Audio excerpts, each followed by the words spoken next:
handsome and exciting. There was nothing that she wouldn't do for him. But choosing one path means leaving another behind.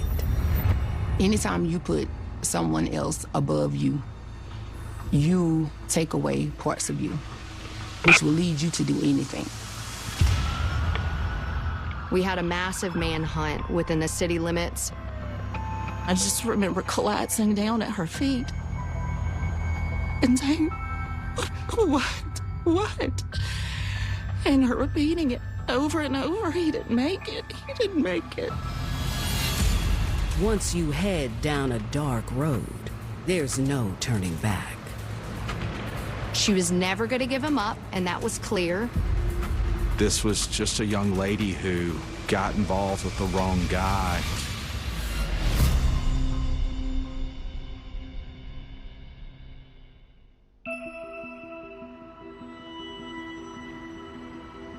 May 2015, Hattiesburg, Mississippi. A hidden southern gem, Hattiesburg is known as the hub city. It's an hour and a half from Jackson, Mississippi, which is the capital. It's an hour and a half from Mobile, Alabama, New Orleans, the Gulf Coast, where there's casinos. It's smack dab in the middle of everything. But on Saturday, May 9th, 2015, the day before Mother's Day, the peace of this city is shattered. Around 7:30 p.m., Hattiesburg Dispatch received an emergency call from one of their officers, Officer Tate. Officer Tate was able to get to his radio and call dispatch for help. Into the radio, he whispers that he and another officer, Officer Dean, have both been shot.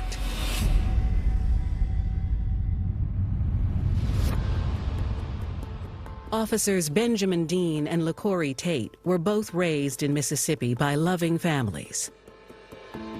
Benjamin Joseph Dean, known to those close to him as BJ, was born July 8, 1980, and grew up with two older siblings.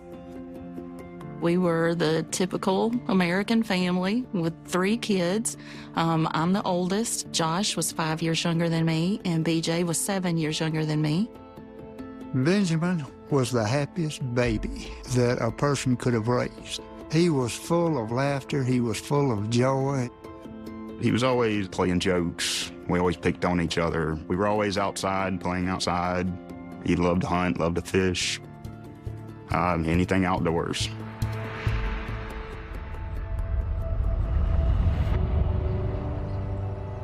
Family and loyalty were extremely important to BJ, who met his wife in grade school and stayed committed to her from the start. Can't remember a time where they were ever apart at all, even back to school. They got married right out of high school. BJ and Robin soon started the family they'd always dreamed of and settled in Hattiesburg. In 2002, their daughter Mila was born, shortly followed by their son, Walker. Mila, the firstborn of BJ's, her daddy was everything in the world to her. Her waking up and going to bed, it was just, she was a daddy's girl from the time she was born. To support his family, BJ joined the Hattiesburg Fire Department. As a first responder, he noticed that there were certain things that he really couldn't help with. He noticed that the police officers were able to help people in ways that he was not. So he wanted to give that a try, and he joined the police academy. In 1999, he officially became Officer Dean, graduating from the police academy with high marks. Officer Dean was an amazing officer. I never saw him without a smile on his face. I used to call him Smiley. He was the country's swaggiest officer you could ever meet. Just an amazing person. After 5 years on the force, Officer Dean was also willing to share his knowledge with the new recruits. Fresh out of the academy and barely into his 20s, LaCorey Tate had dreamed of wearing the badge his entire life. My son's childhood dream was to be become a police officer. Even as a child growing up, he loved police cars. We always had to get him a police car for Christmas. He would turn the siren on, and it would echo all through the house. He had a wonderful smile that I thought was very special, his smile and his small giggle. He absolutely loved people and was forgiving. I've never met anybody who didn't like him. He was very humble. He was a gentle giant, very protective. After graduating high school in 2011, LaCorey attended community college and became a certified auto technician. But just a year later, his career took an unexpected turn. He was the manager at one of the automotive parts stores. And so he saw one day some deputies come in who asked him for some help. And as he helped them, he asked questions. And he, told me that he wanted to go to the academy. This was totally his idea. In February 2014, LaCorey began his path to a career in law enforcement. He absolutely loved every day of that academy. I saw someone who was determined to be a police officer. Later that year, LaCorey fulfilled his dream and officially graduated. My son was the best of the best. He was dedicated to the call. He took his oath very seriously, as well as putting on his uniform.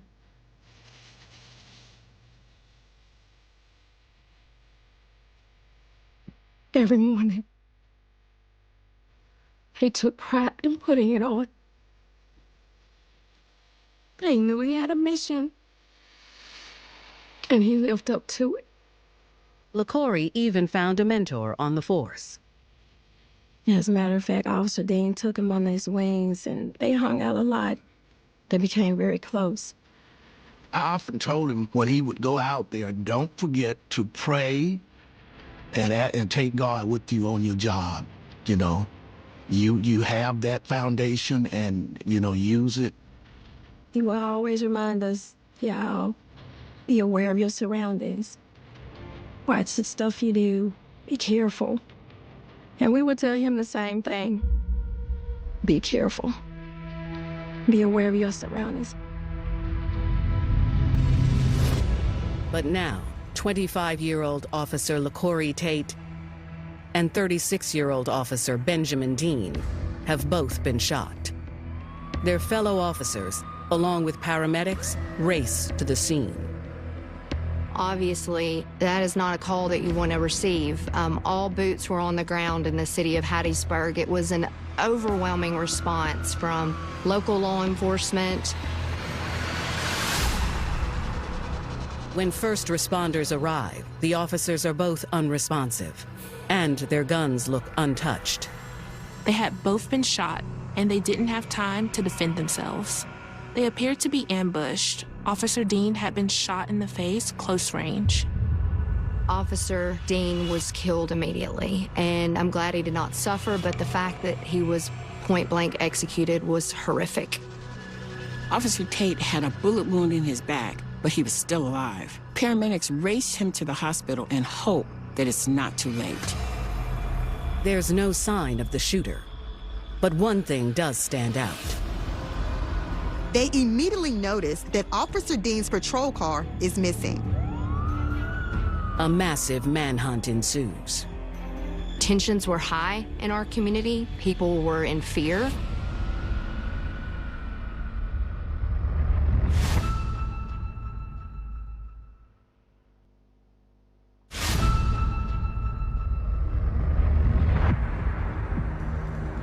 On May 9, 2015, police in Hattiesburg, Mississippi, are on the scene of a shooting that took the life of their fellow officer, 36-year-old Benjamin Dean, and critically injured another, 25-year-old officer, LaCorey Tate. Officer Dean's family heads to the hospital and learns the devastating news. My mother was crying hysterically, and there were people all up and down the hallways. And she just looked at me and said, "He didn't make it." And I just remember collapsing down at her feet and saying, What? And her repeating it over and over, "He didn't make it, he didn't make it." It says in the Bible that blessed are the peacemakers, for they shall be called the sons of God.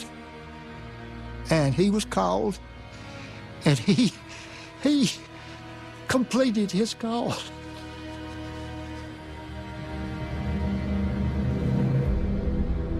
With a killer on the run in Officer Dean's patrol car, it's all hands on deck to track them down. We had law enforcement from all different agencies that came in to assist us. We had state and federal and local agencies. Over 100 officers from 10 agencies are involved in the manhunt. Tensions were high in our community. People were in fear. We were in shock because this was not something that we're used to dealing with. The scene is chaos, but investigators are able to locate several .40 caliber shell casings. They also noticed that Officer Tate's vehicle had a bullet hole in the hood.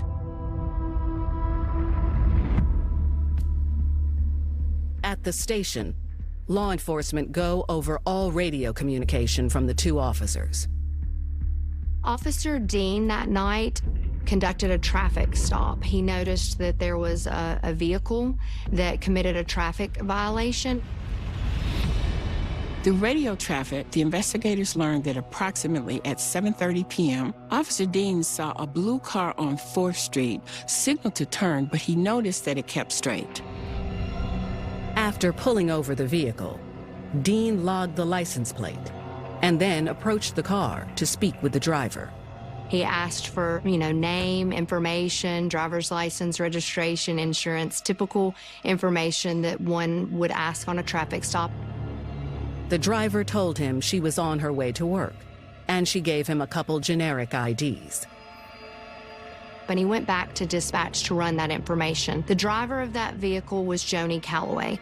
Her license was no longer valid, and he was going to go back and do a further investigation in this case.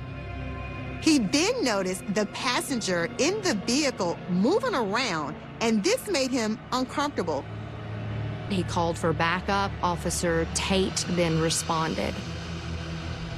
That's the last communication from either of them, until moments later, when Officer Tate called in that they both had been shot. Investigators run the plates of the vehicle that Officer Dean logged and discover the car is registered to the same person, 22-year-old Joni Calloway. Joni Calloway was born in Kenner, Louisiana, and raised in Oak Grove. Growing up, Joni had a wonderful relationship with her family, especially her father. Being so close to her family made her want a family of her own. After graduating high school, Joni worked at a manufacturing plant to support herself. So one day at work, Joni met a man that was retired from the armed services, and they soon decided to get married. In 2011, at just 18 years old, Joni gave birth to a baby boy. Her son was everything to her, and she loved being a mom more than anything. Then one day, while hanging out with friends, she met a man who changed her whole trajectory. When she was driving around with her friends, they pick up another acquaintance named Marvin Banks. Turns out Joni and Marvin have a lot in common and immediately hit it off. By December 2014, Joni and Marvin were having a full-blown affair. She visited him several times a week. He brought excitement and adventure into her life that she had also been lacking. But now, Joni Calloway is the only name investigators have connected to the double shooting of two of their officers. And they're about to come face to face with her. She seemed emotional and was crying.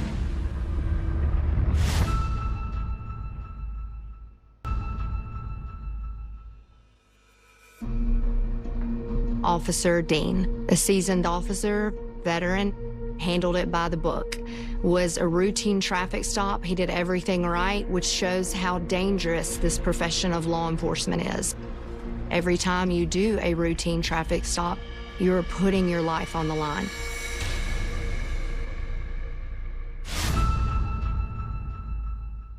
You got the... Head after.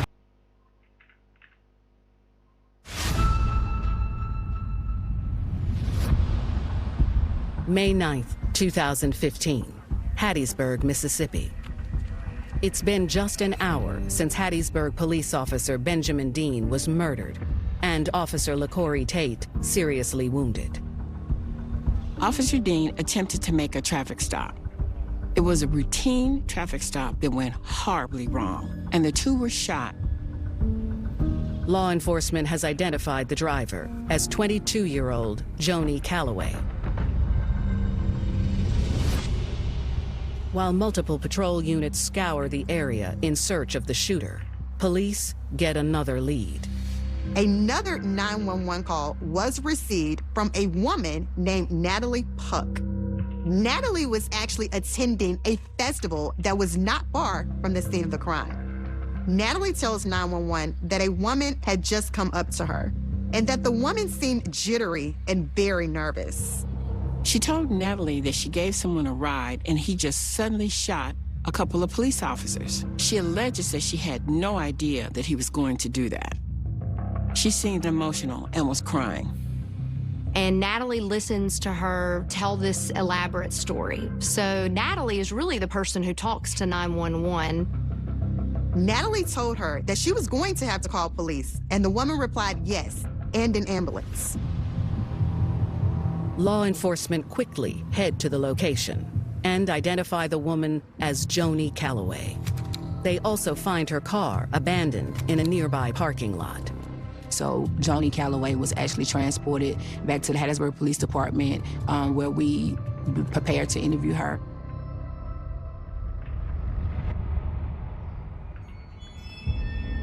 Around 9 p.m., Lieutenant Myers sits down with Joni.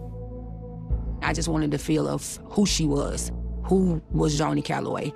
You know, was she someone that was an innocent bystander? Was she someone just dragged into this? Or was she actively involved in this case? My initial interaction with Ms. Calloway was that she was withholding some information. She knew a lot more than what she was saying. When asked about who shot the officers, Joni claims she doesn't know. This guy's in your car, and he committed this murder while he was in your car. How do you not know him? She adamantly denied knowing who this person was. And she started out saying that he was someone that she just saw at the gas station. He asked for a ride, then she admitted to knowing him. She told officers that she just knew him because she used to buy drugs off of him, marijuana, and that he just asked for a ride.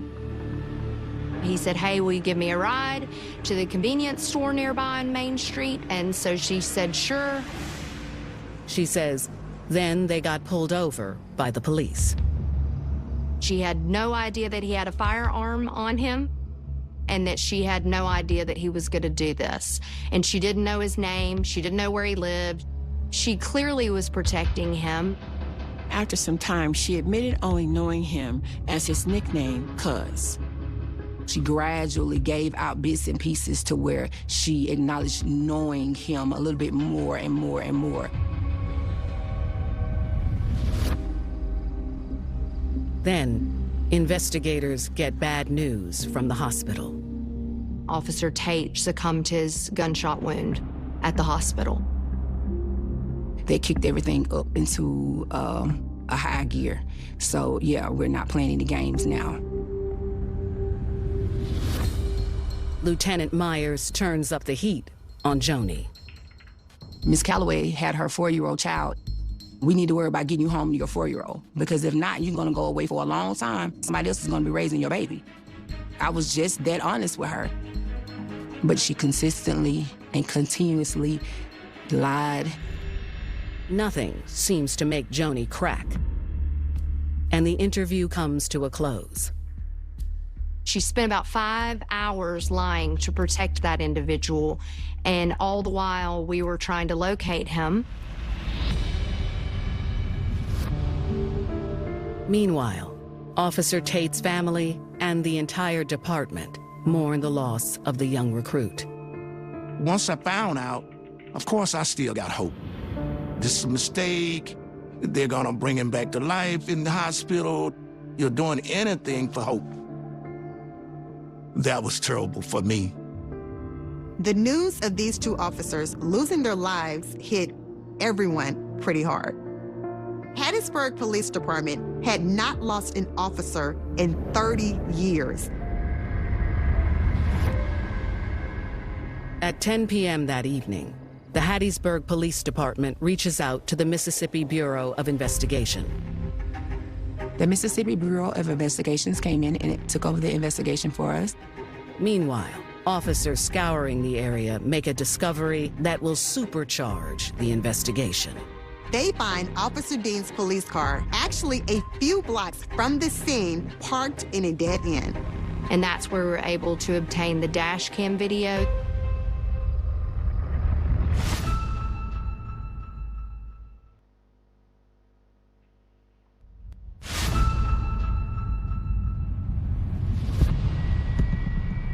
May 9th, 2015, Hattiesburg, Mississippi. Just 3 hours after 2 Hattiesburg police officers were shot and killed during a routine traffic stop, the Mississippi Bureau of Investigation has taken over the case.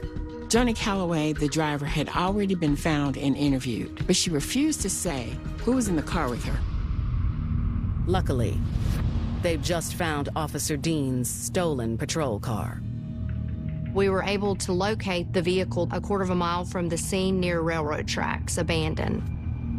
Finding the car, with the dash cam intact, is a significant turning point in the case.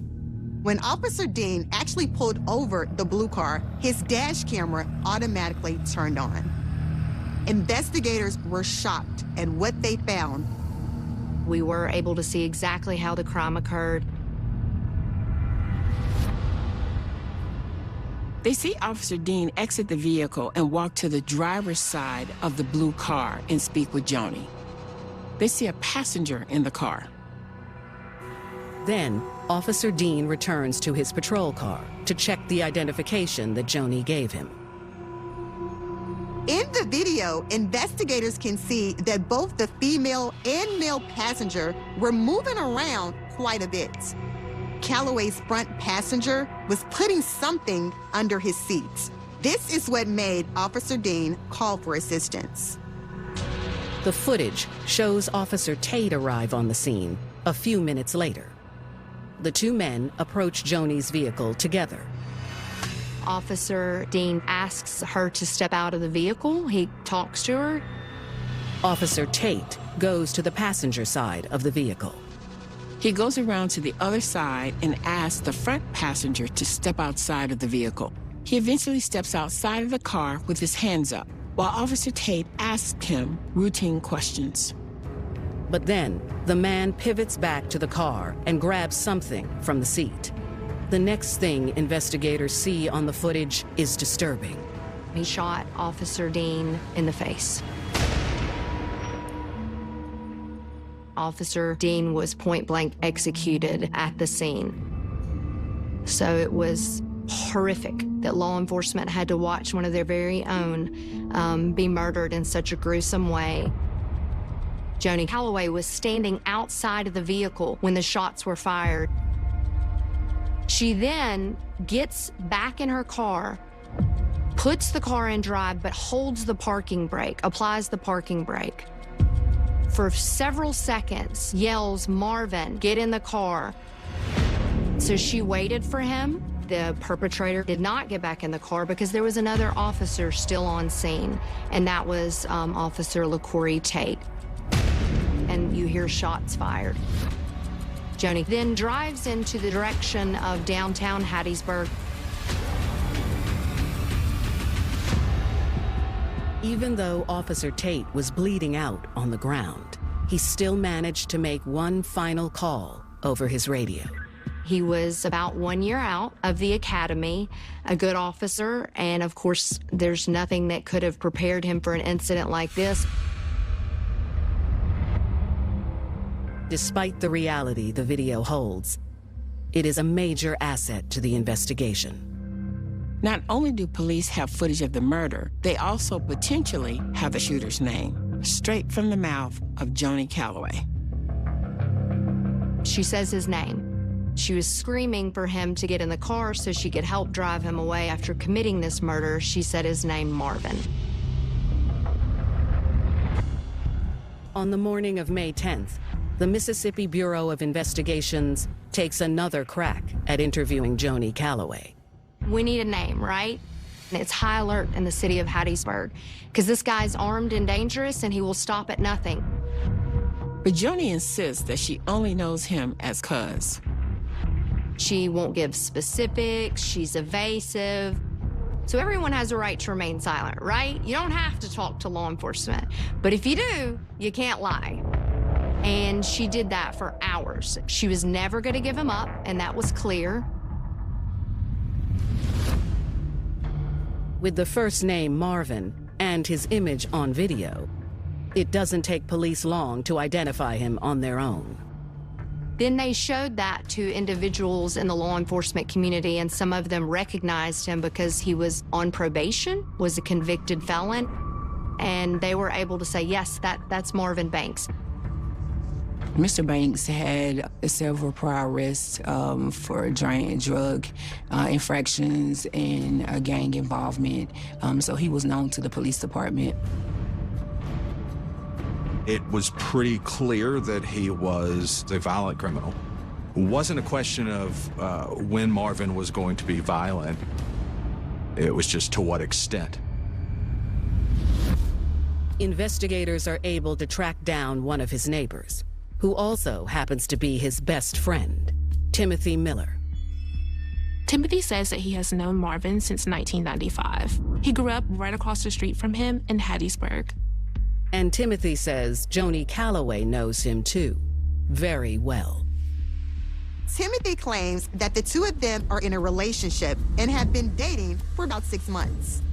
This entire time, she knew exactly who Marvin Banks was. She knew where he lived, she knew his mom, she knew his friends, and she was not just giving him a ride to one of the local convenience stores. She was in an ongoing affair with this man. Investigators are able to reach one of Marvin's neighbors after learning that Joni Calloway has been lying to police to protect her lover. MBI finally gets the tip they've been waiting for. So there was a call that came in where he was seen possibly at a local establishment, a hotel. Multiple law enforcement agencies, including a SWAT team, charged the motel, hoping to finally take down Marvin Banks. And they know that all of their lives are on the line by trying to apprehend him.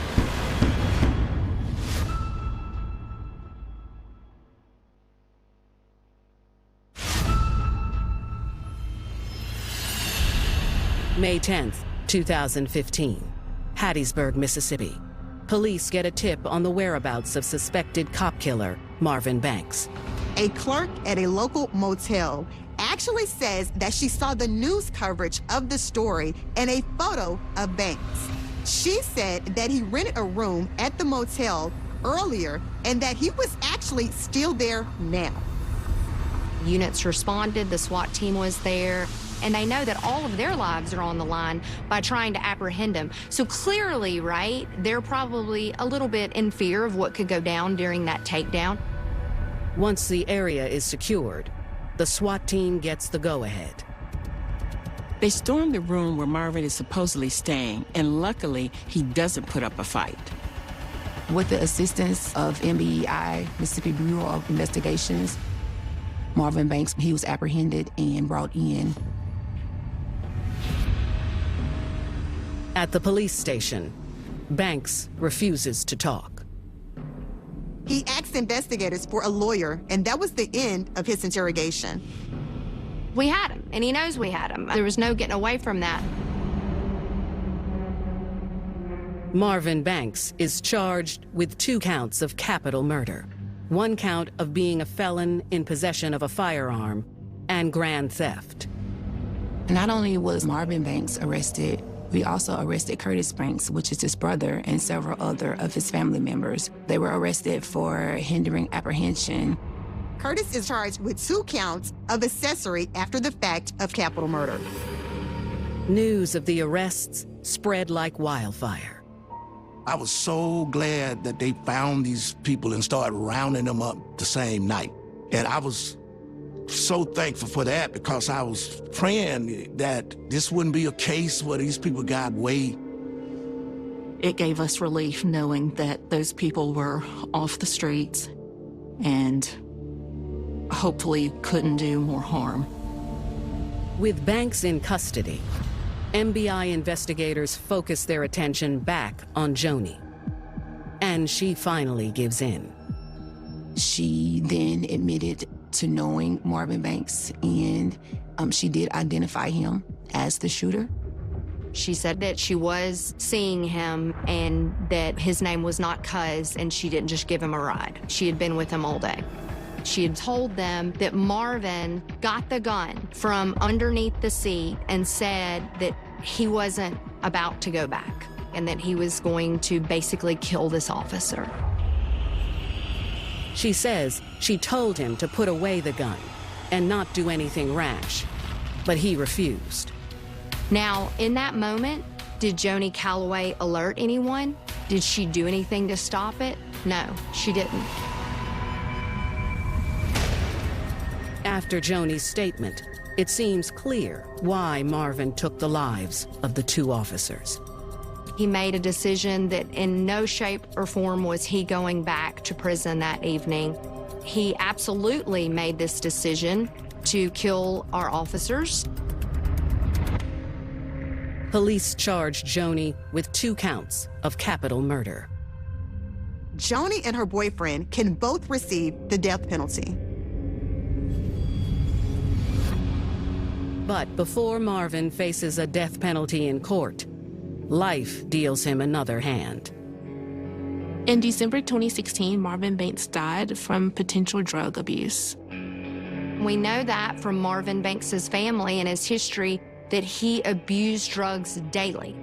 A medical examiner's office did find that he died of heart complications, most likely due to chronic and long-standing drug abuse. 8 months after Marvin's death, his brother, Curtis Banks, pleads guilty. In August of 2016, Curtis Banks pleads guilty to accessory after the fact of capital murder. He is sentenced to 20 years in prison. He also pleads guilty to his substance charge and receives 5 years. Other individuals that were involved in this, that assisted him or had, participated in the crime, maybe sold the stolen firearm to him, these individuals all pled and were prosecuted. The one person who would not plead guilty, the one person who wanted a trial, who professed her innocence, was Joni Calloway.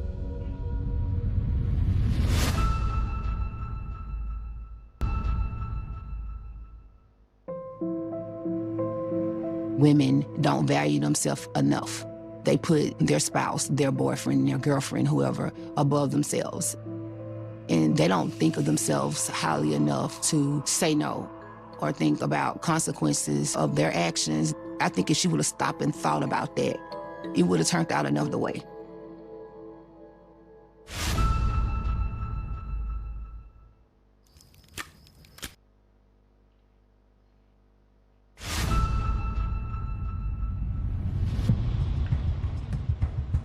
Spring 2017, Hattiesburg, Mississippi.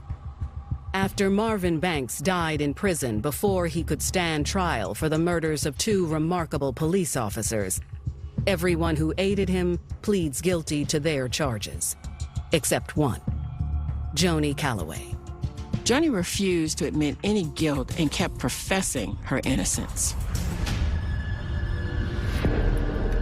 In May 2017, after a change of venue, 24-year-old Joni Calloway goes to trial in Oxford, Mississippi.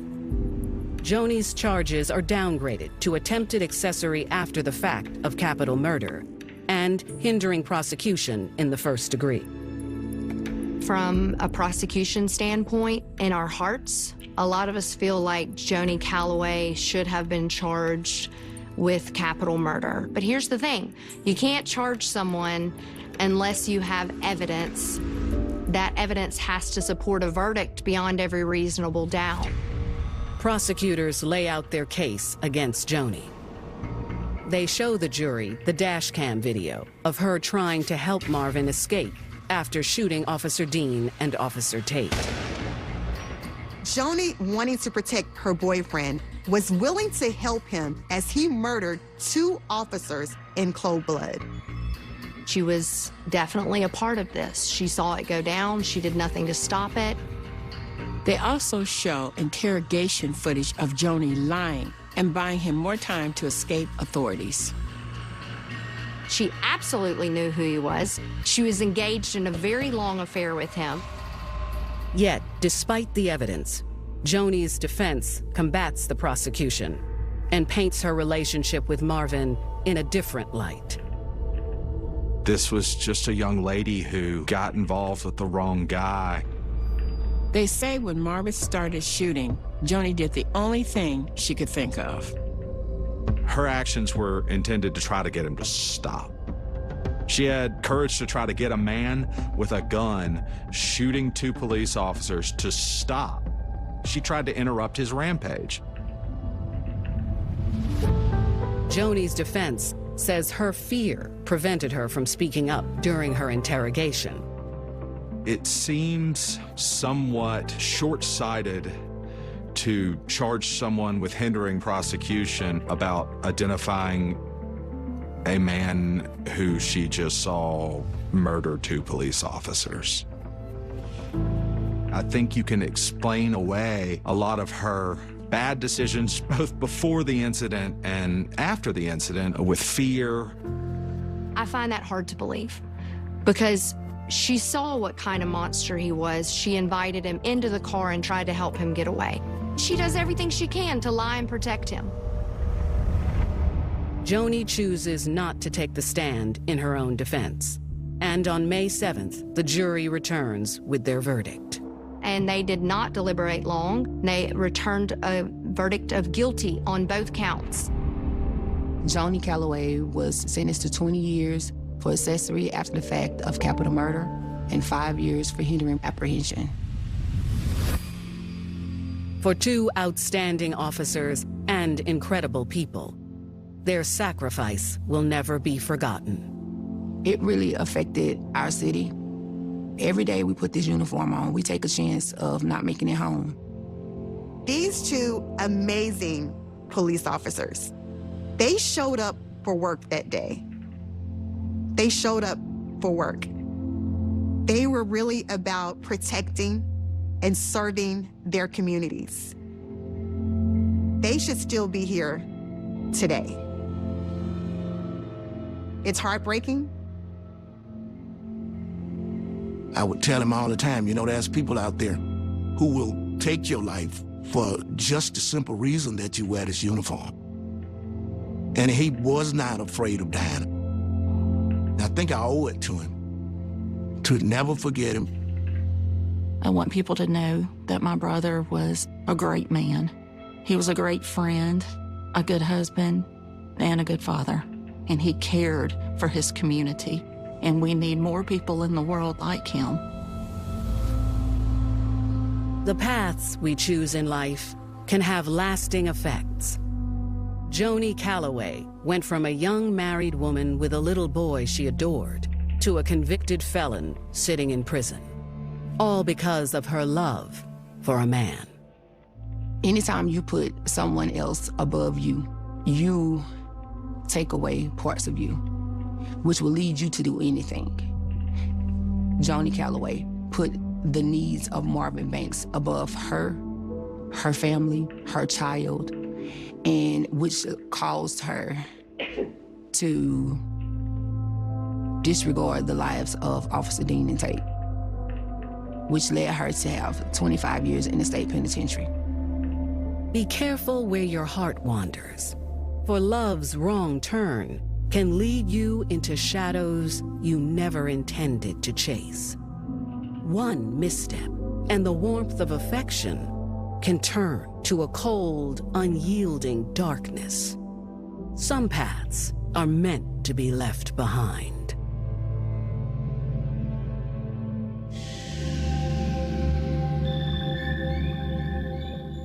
More than just undeniable. Paul built his life around his family and around his religion. I always remember them going to church together. Everyone got along. They always had a great time.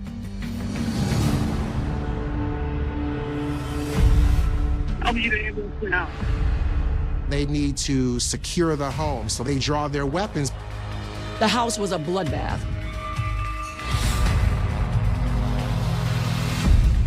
She couldn't see who the attackers were, that they were wearing masks. There definitely was somebody that knew the home. Her mom was against the relationship.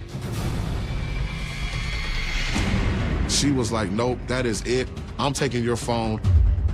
That was a rift. That was an issue, a divider within the family. When you find out that it's even closer to home than you thought, it's scary.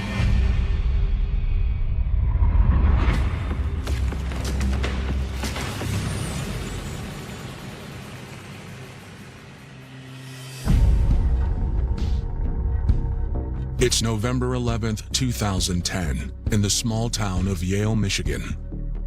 Yeah, it was a pretty small town. Yale is known for its bologna festival. So yeah, like every summer they have a big festival, like 3-day weekend. That was kind of like the biggest highlight of that town, I would say. Yale was a very quiet town, very, like nothing happened. It was always same thing every day. Just after 11 p.m., a call comes in to the St. Clair County Dispatch from Yale resident Mara Skinner. St. Clair County 911. What's the location? Help. Mara says that she and her husband have been stabbed inside their home. Mara tells the 911 dispatcher that she and Paul had been attacked, but she was coherent enough at least to make that call.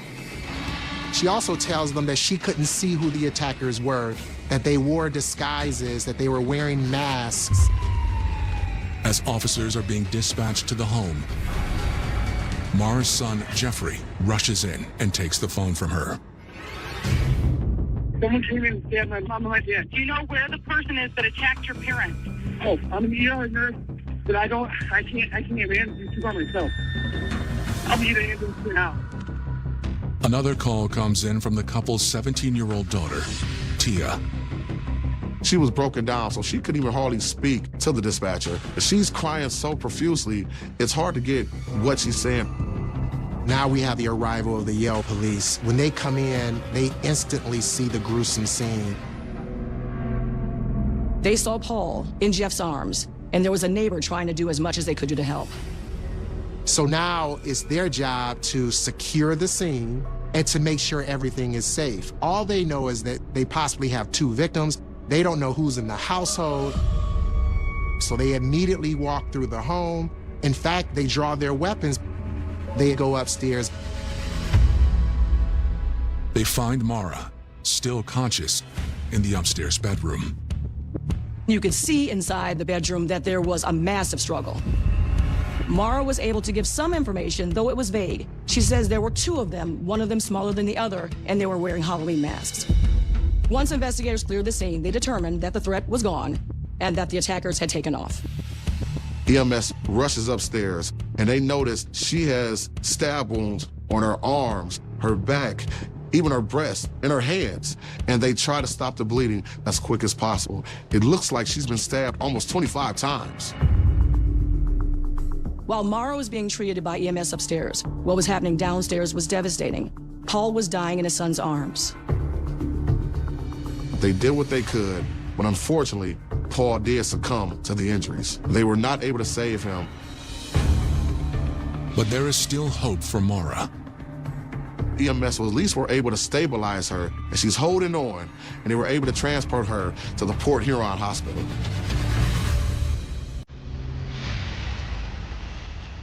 Paul Skinner was born in December 1962 in Highland Park, Michigan.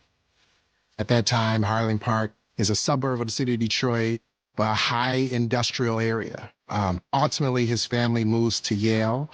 That's where he meets Mara. And from the beginning, it was sparks. They both were believers, people of faith. In 1986, they marry one another. Paul built his life around his family and around his religion, and Mara embraced that. Paul and Mara have 4 beautiful children, 2 biological and 2 are adopted. They had Madeline, Aaron, Jeffrey, and the youngest, Tia. Every time I would attend the Church of Believers, the Skinner family was always there. They were always involved. Every Sunday, every Wednesday that I showed up, they were there. Wednesday was youth group night, and they were heavily involved. Paul was an incredible human being. He was a really hard worker. Everyone in the community loved him. He was a faithful church member, and he went to work and worked hard every single day as Sterling Contractors in Shelby Township. Mara held down the fort at home and at work, where she was a teacher at a local school.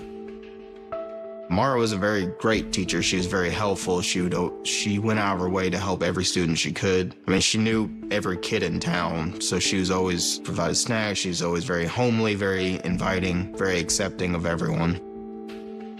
Tia got along with her parents pretty well, like any normal teenage girl would. And I know it's not going to be perfect. There's always going to be, teenage hormones. Everyone's fighting. But, they still had a pretty close-knit family. It was always nice seeing, their family together because everyone got along. They always had a great time. Me and Tia were in the band together. She was always right in front of me because she played the trombone, and as I was in percussion. Tia was very active at school in extracurricular activities. She knew where she wanted to go. Ultimately, she ended up with a full scholarship to Western Michigan University, and that's not an easy thing to accomplish. In November 2010, Tia was the last of the Skinner children still living at home. That weekend, they were all coming back here because one of the daughters was having an engagement party. And so Tia's biological brother was a trauma nurse up in Grand Rapids. He was coming back for the event. But by Thursday night, what should have been a weekend of celebration had taken a heartbreaking turn. The mother was removed from upstairs, taken to the hospital. She was stabbed about 25 times, and the father was also stabbed about the same number of times, but they obviously hit a major artery, and he bled out. So even though the Yale police are the first to the scene, ultimately the Michigan State Police arrive at the scene. They have a lot more specialties and more experience in dealing with these type of things. The Skinner's son, Jeff, explains that he sent his sister, Tia, to the neighbor's house. All they know now is there were 2 attackers and that they were wearing masks. So the first people they're going to speak to are the witnesses there on the scene. You have Jeff there and you have Tia, along with the 2 neighbors. But before they could do that, investigators surveyed the crime scene. It was like a horror movie. There was blood everywhere. Blood on the floors, on the walls, on the stairs, on the staircase. And they actually found 2 bloody knives, a hunting knife at the top of the stairs, and a large kitchen knife at the bottom of the stairs. In Tia's bedroom on the 1st floor, they find more. There was some knives laying on the bed in her bedroom, not knives that were used in the assault. So there's evidence that they can collect at home, but they still don't know who could have possibly attacked the Skinners. Their mind is also thinking, who could have done this? What was the possible motive? Of a stabbing that claimed the life of father of 4, Paul Skinner. His wife, Mara, has been rushed to a local hospital. These are life-saving measures as of this point. She's been stabbed multiple times. Her life is in jeopardy. Paul has already passed. They try to stabilize her first, and then they ultimately realize they have to do life-saving surgery on her. It appears the assailants dropped 2 knives used in the attack as they fled. In Tia Skinner's main floor bedroom, they find more knives that don't appear to have been used. But that's not all they find. They realized that the window had been open and the screen had been cut. The window was the entry point for the intruders. First thing that comes to mind is that this was a robbery, possibly a robbery gone wrong. Tia's bedroom was located on the first floor. And if this was a robbery, they're asking themselves, well, there's a lot of valuables there on the first floor they could have grabbed. They didn't touch anything on the first floor, which was very strange. It appeared to them that the attackers went immediately to the second floor where Paul and Mara's bedroom was located. So now police start to question, was it a targeted hit? They wanted to question Jeffrey and Tia and the neighbors separately to gather more information. They start with Jeff. He tells them he'd arrived in town not long before the attack took place. The Skinners are planning for Madeline's engagement party, which is supposed to occur that Saturday. So Jeff comes in town. He's an ER nurse from Grand Rapids. He drives into Yale. He gets into town roughly around 10 o'clock or so at night. He notices no one's there. Well, at that point, Tia is away at dinner with her father and her mother. They returned home within the hour. Jeff is there. They have conversation. After having conversation with Jeff, Paul and Mara decide to call it a night. Tia, she asks, if he's interested in watching a movie. Jeff agrees, and so they go to the basement. They prepare for this movie. She grabs some sodas out of the kitchen. Tia remembers that she has to do a school project, so she needs to go upstairs and get her laptop and bring it back down. So she goes upstairs and comes back down, but she forgot her internet adapter. So now she has to go back upstairs again and come back down a second time. I think she ultimately made 3 trips upstairs to the first floor. The brother stayed in the basement. She went back down and they were talking. I think the last time she started upstairs and she came back down, she told her brother that, something was wrong. Once Tia comes downstairs for the 3rd time, she tells her brother, I heard a noise. You need to go check that out. Jeffrey, being the brother he is, he goes to see what's going on, and that's when he sees his dad running downstairs, chasing somebody out the house. He can also see a blood trail, and it was obvious that his father had been attacked. The dad came back in the house, and he was all covered with blood, and the son saw literally his insides were spilling out. He was cut so bad. He laid him down on the floor. Then he ran upstairs to check on the mom, but the mom he knew was more stable than the dad, and he came back down, and the dad was literally dying. When he's questioned about, does he know who could have possibly done this, he says no, absolutely not. But Jeff says whoever did this must have known the layout of the house because the attackers ran down a hidden stairwell that no one would have known about. He remembers a very important detail. In order to get up to his parents' room, he said there is actually a curtain down at the foot of the stairs, and that it's not obvious to the normal person or anyone that there's a bedroom upstairs. It definitely was somebody that knew the home. Next, investigators speak with 17-year-old Tia at a neighbor's home. She's very frantic. She doesn't know what happened. In fact, she actually learned from the police that her father had passed and that her mother was attacked and was fighting for her life. She ultimately confirms Jeff's story, that he was in fact in the basement during the attack. They were watching a movie, that she was the one who alerted him that something odd was going on upstairs. She tells officers the only thing that she heard was her dad say, "Help me," one time, which led her to send her brother to go check on the situation. She stayed behind and called 911. She said that the 911 person that she was talking to told her to stay in the basement, and she said she didn't want to go up. And she stayed there until her brother came down and got her and took her next door to the neighbor's house. The neighbor who came to Jeff's aid tells them he didn't see the attackers. The officers even say, well, do you think anything strange has been going on with Paul and Mara? And the neighbors say, well, they are a wonderful, beautiful family. However, they go on to tell them that Paul has been going to church for the last 20 years with me. But for some reason, in the last 6 weeks, he said he wasn't going, and he totally stopped. And he asked me to pray for him. Was there something going on in the household that ultimately led to Paul's death?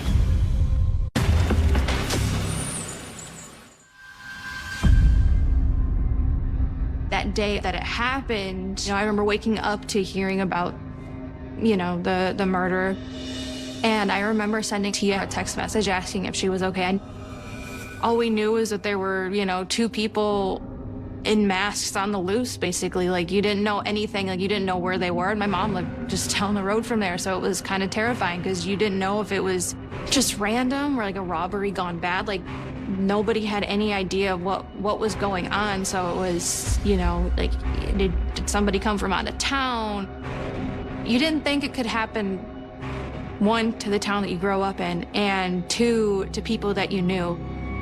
It definitely put kind of a dark cloud over the town, it went from a town that nothing really happens in to there was a brutal murder here, and you still pass by that house and you can still see it. You still know bad things happened at that house. Investigators in small-town Michigan questioned neighbors following a violent attack inside the Skinner home that claimed the life of Paul Skinner. Police did interview the neighbors who were helping on the scene, and what they shared with them was a bit alarming, that Paul had lost some weight, seemed a bit depressed, and had left the church. It was unusual because he'd been a devoted member for more than 20 years. And so something was going on in Paul's life to cause him to lose weight, to be somewhat depressed, and so police are now starting to dig. Investigators head to the Port Huron Hospital, where they speak with Mara before she undergoes surgery. She was seriously injured, but obviously it ended up not being fatal because they had not struck any major organs. They don't have a whole lot of time because she still has to go into surgery, and she's still very weak.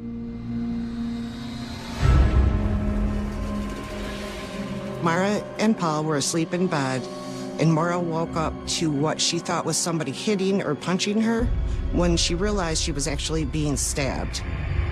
There was 2 suspects in the room, 1 on each side of the bed, 1 stabbing Paul, 1 stabbing Mara. She describes her attacker as being actually smaller than the attacker or the person who attacked Paul. She says they run and that Paul chases after them. But unfortunately, she's not able to tell them who these folks are. Mara tells them the only tension in the house had been her and Paul butting heads with Tia over her boyfriend, 18-year-old Jonathan Kurtz. She says she knew a little bit about Jonathan because she was a teacher. Jonathan had a bad reputation. He was known as the bad boy. And so that's why she didn't want Tia to have anything to do with Jonathan. She says that 2 weeks prior, she told Tia, "You are forbidden from seeing Jonathan ever again." But just yesterday, she checked Tia's phone and realized her daughter was not honoring her wishes. Mara noticed that she had one more text message from Jonathan that says, "I miss you. I really want to see you." At this point, it was over. She was like, "Nope, that is it. I'm taking your phone." And she had taken away Tia's phone. Tia was very upset. She was very hurt. She was angry. That was an issue, a divider within the family. Investigators head back to the station, where they find a young woman and her mother waiting for them. She tells them she is Tia's friend. She says that Tia actually met her troublemaker boyfriend at youth group. Jonathan Kurtz was actually introduced to the church by James Preston. James was the total opposite of Jonathan. This guy was a really good dude, and he felt like he could probably help Jonathan change his. So he brought him into the church, let him join the youth group, and thought that might really help get Jonathan on the right track. He got involved at church with this youth group, so he was obviously making an effort to do something differently. And maybe he was looking for someone who could help him turn his life around. And so ultimately, that was Tia Skinner. She meets this young man and she's attracted to him. She finds out he's attracted to her. It's that bad boy, vibe that probably attracted her to Jonathan. And for Jonathan, it's just the opposite. He's had a tough time. He has a bad reputation. And for someone like Tia Skinner, who's popular, who's smart, has all this going for her, to be attracted to him, that means a lot. She'd just be excited, to have a boyfriend and, be able to go attend, events. I remember, Bologna Festival having a boyfriend and being able to, go do, your cute couple things together. So I think it was just more of that excitement. Their relationship moved fast. Tia's best friend told police that Jonathan proposed to Tia just 3 days after dating. She tells police Tia was devastated when her parents ordered her to stop seeing Jonathan. But she still managed to stay in constant contact with him. Tia was very, into, obsessed with her phone almost. When it came to texting, just constantly on it. Then Tia's devastation turned to despair when they took her phone. Her friend says Tia took extreme measures to stay in touch. She said oftentimes Tia would use her cell phone, communicate with Jonathan, but she would delete the messages and then give the phone back to her friend. But Jonathan would continue to communicate with Tia's friend. Investigators look at the messages Jonathan sent to the friend. It started off just regular, kind of flirty, just, nothing big. But then it got a little bit more and more intense and a little more and more weird. In those messages, some of them were really peculiar. One of them stating from Jonathan that he was going to perform a hit. Were Paul and Mara on Jonathan's hit list? And so they had to question, was this enough to murder Paul? Was this enough to go after Mara, to go into their home, to stab them multiple times? And so now they have a little bit of evidence that points in Jonathan's direction, and now they need to investigate further. They realize they have to question Jonathan Kurtz. As suspicion around 18-year-old Jonathan Kurtz mounts, Michigan State Police are ready to question him in the stabbing death of his girlfriend's father, Paul Skinner. But before they do, investigators get word of a key piece of evidence found in the grass between the Skinner home and an abandoned house next door. On the lawn between two houses, there was a piece of paper. When they opened the paper, there was a map on it, a drawn map, with the interior of the Skinner home. It showed the layout of the house, then it showed the outside of the house, how you got up to the window into Tia's room from the neighboring, it was like a vacant house. And what was very interesting about it is that part of the map had my house and my bedroom marked on it. So they knew whoever committed the crime must have lived at that house. So now it's time to talk to Tia again, and now to talk to her in a formal way at the police station. She sticks with her story. I had nothing to do with this. I don't know who could have possibly done this. I don't know why they could have possibly done this, but they confront her with the map. She breaks down and admits that, yes, I did draw this. It was me. However, I didn't set up the situation. My boyfriend, Jonathan, did. He wanted to fake a home invasion and kill my parents so that we could be together forever. Tia gave even more information, that it wasn't just Jonathan Kurtz, it was his friend, James Preston, as well. Alarmed by Tia's claims, investigators move fast to bring Jonathan and James into custody. Once the officers get to James Preston's house, the mother tells them they weren't here. They are both at a friend's house together. So now the officers were able to locate Jonathan Kurtz and James Preston, and they bring them in. Now you're dealing with an investigation that's happening very quickly. It's just Friday, November 12th, so they're still within 12 hours. Ultimately, when they sit down with James Preston, it's early that afternoon around 1:15 p.m. He says Jonathan is upset that Tia has been forbidden from seeing Jonathan. He's crazy about Tia. He's angry. He's upset. He wants payback. And he's very clear that Jonathan indicates to him that he wanted the Skinners dead. When asked further about did he say kill the Skinners, he said yes, he wanted to kill the Skinners. And so that's when the planning begins. And that's when Jonathan recruits James to participate. James says initially he's reluctant. And he kind of was saying that I never wanted to do this. I knew it was wrong, but Jonathan kind of forced me to do this. He even said that if I didn't do it, he'd kill me. Out of fear for his own life, 18-year-old James agreed to help. They have a Wednesday night church youth group meeting, and Jonathan Kurtz and Preston and Tia were all at that meeting. And they apparently met privately a time or two during the meeting, not part of the rest of the group, where they were talking about what was going to happen. Tia has a map. He says that she gave James a map and she gave Jonathan a map. The next night, James said he and Jonathan went to the Skinner home after dark. When they're outside the home, they can see Jeff is inside. They notice that Jeff is in the kitchen area. He's inside, he's in the living room, he's walking around. But they have this conversation with Tia outside of her window, outside her bedroom, and she tells him, hey, wait till I get Jeff into the basement.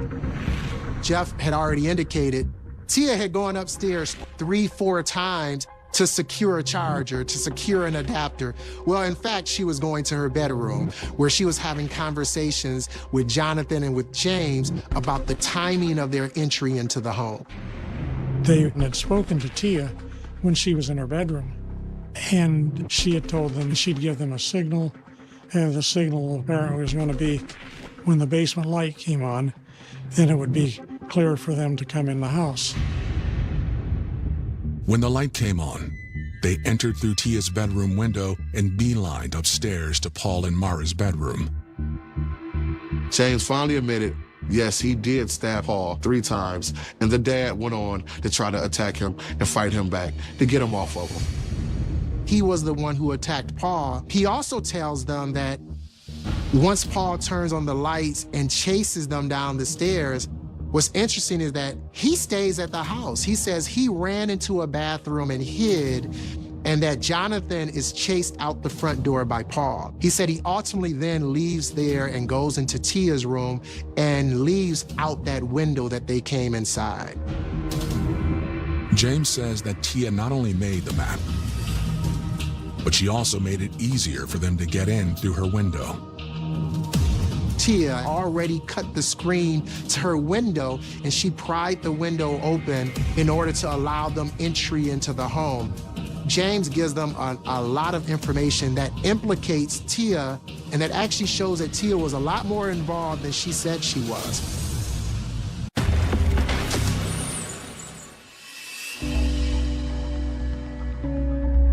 Everyone was afraid because they thought there was a killer on the loose. They didn't know what had happened, who had done it. Everyone was just afraid to do anything.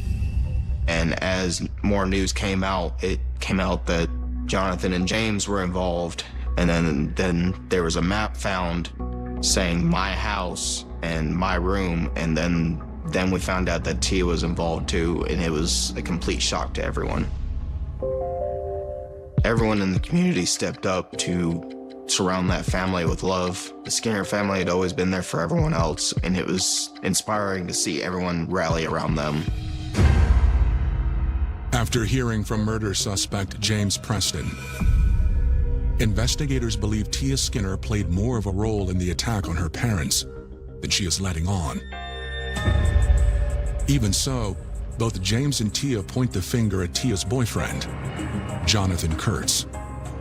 Jonathan Kurtz was the mastermind of all of this, that he led all of this, that he was the one who wanted revenge, he was the one who wanted payback. But when investigators speak with Jonathan, he throws the blame back on Tia. What Jonathan says is, hey, yes, I participated, but this wasn't my plan. I wasn't the mastermind. In fact, Tia was the mastermind. This was her idea. It was her plan to kill her parents, and she orchestrated everything. He tells them that Tia is very upset about having her phone taken away. She is very upset about being told not to see Jonathan. Tia even offered money, $1,000, to get them to participate. And that wasn't $1,000 each, that was $500 each, $1,000 to split. She was going to leave knives for them on the bed. Tia was the one that left the knives on the bed. Tia was the one that gave us the map. Tia was the one that cut a hole into the screen for us to get inside. So no, it was not me, it was all her. It was supposed to happen on that Friday, November 12th, but Paul returned on that Thursday. Tia said, we have to go now. Her dad normally was gone until Friday at 5 p.m., but no, he was here, so it's time to go ahead and do it.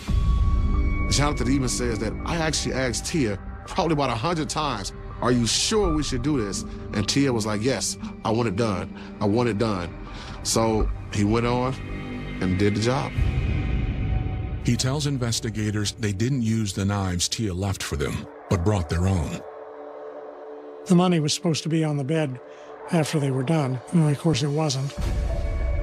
Tia's motive was clear. She was angry and she was upset. Her parents had forbidden her from seeing Jonathan, had taken away her phone. She was hurt. She wanted payback. She wanted revenge. It was just that simple. So after interviewing both James and Jonathan, the next thing is, they secure search warrants to search both of their homes. They hit the jackpot. Just as they figured, at both of the homes, they find bloody clothing, they find the shoes. In James Preston's car, they found the document that was in Tia's handwriting. And on the header, it said, quick tips. Some of the quick tips were, the dog barks, try not to hurt him. In parents' room, it's over, old doors in the kitchen. Sliding door leads to fence in the backyard, 2 exits. The quieter, the better. The later, the better. The best place to park is the abandoned house behind me. The only door that's locked at night is the side door, but I will make sure it's unlocked. Jonathan, James, and Tia are placed under arrest. Prosecutors charged them with conspiracy to commit murder, murder in the first degree, and attempted murder. When I found out that Tia was involved, it was like a disbelief. I think it was only a couple hours prior that I had sent her that message asking if she was okay. I felt stupid when I realized, why did I text her? I just texted a murderer. It just didn't seem real that she would do something this heinous.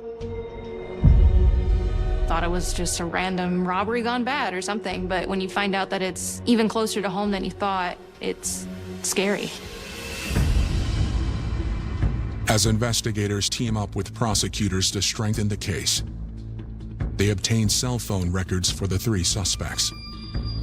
This messaging that went on between Tia and Jonathan Kurtz, they ultimately now subpoena those messages, and it's a boatload of messages. They can see the messages back and forth between Tia and Jonathan talking about this planned hit, this planned murder, and they can see that Tia wasn't the innocent person, in fact.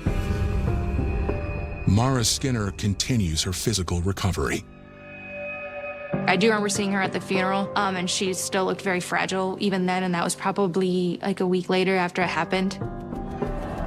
I think she appreciated how the town came together and attended his funeral, a lot. That funeral room was packed. Ultimately, she has a miraculous recovery, which for the prosecution and police is good news, because now you have prime witness number 1. someone who can testify about exactly what happened in that bedroom. The case against Tia, Jonathan, and James looks like a slam dunk to everyone but Tia. So while Tia is at the St. Clair County Jail, she ultimately ends up in a cell with a cellmate. She tells the cellmate that, hey, yeah, I did this. I'm kind of, sorry for what I did, but, I'll probably only get 10 years. Tia pretty much talked to her that by her having a good record and no really prior situations, she probably wouldn't even be in prison that long. She obviously doesn't understand first-degree murder comes with a mandatory life in prison sentence. Free from depression, that Tia was the one who manipulated him into participating. Though that's not a reason to commit murder, maybe they were hoping to win over sympathy from the jury and maybe not find him guilty of first-degree murder, maybe only second-degree murder or manslaughter. So Jonathan is ultimately found guilty of first-degree murder, premeditated murder, and conspiracy to commit murder, as well as attempted murder. James Preston's trial is the second trial. This occurs in July of 2011, just 1 month after Jonathan. And once again, now the prosecution has to be feeling pretty good, right? They have the same exact evidence. They have a confession, they have the map, they have blood evidence, they have knives, a wealth of evidence against James. And he was found guilty as charged of murder in the first degree, attempted murder, and a conspiracy to commit murder. Tia's day in court comes in August.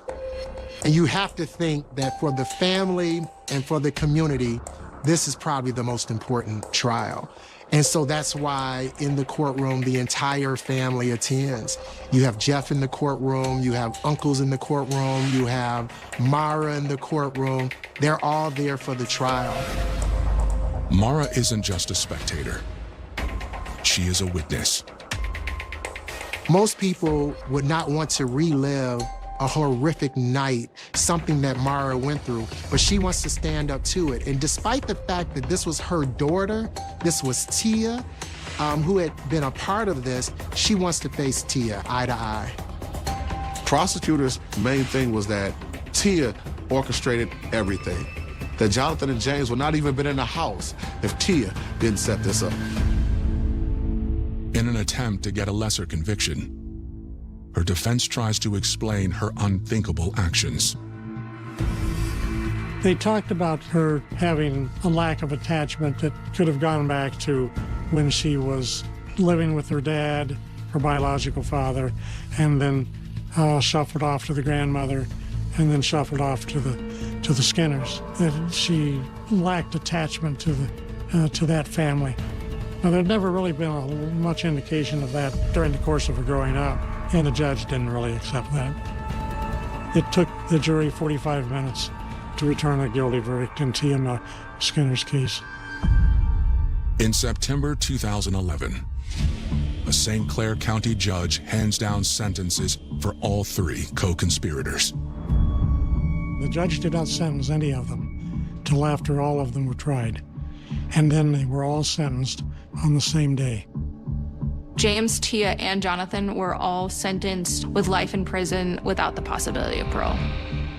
I was happy with the sentencing. Yeah, she didn't wield the knife, but she might as well have. She took away a lot just over something so small. Nobody deserved that. I was extremely brokenhearted. I was depressed. I was upset for everyone involved. I was upset for Mara. She was losing her child on top of losing her husband. I was in that same position at some point, with a boyfriend and getting my phone taken away. So I can imagine Tia was extremely upset over losing her phone. I mean, you think it's the end of the world when really it's just a minor inconvenience. I feel like she had some sort of a dark side to her. That's the scary part, is, growing up with somebody you never expect them to go as far as they do. Where the heart is. With the right person, you don't need four walls to feel at home. They absconded kind of like, gypsies would do. He made her feel comforted and protected. But what if there is something dark hiding inside the walls of the heart? They were all evil and ugly. It was so heinous. It was so horrific. The parties involved in this case went to great lengths to torture this young man. The caller says that his body was fed to pigs. If you're trapped in the darkness, your only hope for escape is to set a fire. She wanted to, hang on to somebody who she thought loved her. And let it burn. These two were truly sick and twisted.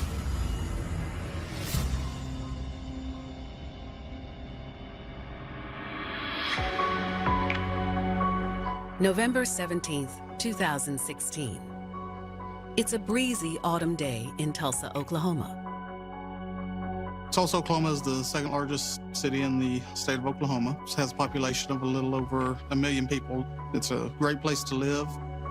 One of the things that I'm proud of about Tulsa is we have Black Wall Street here. Because of the attention that Black Wall Street has gotten in the past few years, we have a lot of traffic coming through Tulsa. And because it is such a growing city, the crime kind of grows with it. The growing crime rate keeps the Tulsa Police Department busy. Police were working on a case where a man named Carl Duke Harris had been shot in a gang-related incident. We were investigating the shooting, and the victim at that time was not expected to live. Had multiple gunshot wounds. What police don't know is that they are about to get a phone call that will take this case in an even darker direction. So the Tulsa Police Department receives a tip through Crime Stoppers that there was a possible murder that had occurred that the police department was unaware of. The caller tells police that 23-year-old Courtney Palmer had been beaten to death in an apartment. The name is familiar to police. We have an active case going with Courtney Palmer. Courtney was a witness to the shooting of Carl Harris. Police had been trying to contact him for a few days to give a statement. Courtney Palmer had been involved in other crimes, but he was not known to be a violent criminal. The caller tells police that not only was Courtney brutally beaten to death, it gets worse. The caller says that Courtney's body was fed to pigs. We've had at least one more victim that has allegedly been fed to the hogs in Muskogee, and that person has never been found. So that Crime Stoppers tips definitely has some legs to it. We've taken it seriously at that point. Despite Courtney being a criminal and having a long rap sheet, most of the officers were fond of Courtney. Courtney is kind of a mainstay. Even though he's 23 years old, I knew him when he was 8 or 9. He ran the streets and I was working patrol. Unfortunately, when Courtney was a teenager, he kind of got involved with that street life. Courtney got roped into the wrong crowd and made friends with members of the infamous Crips gang.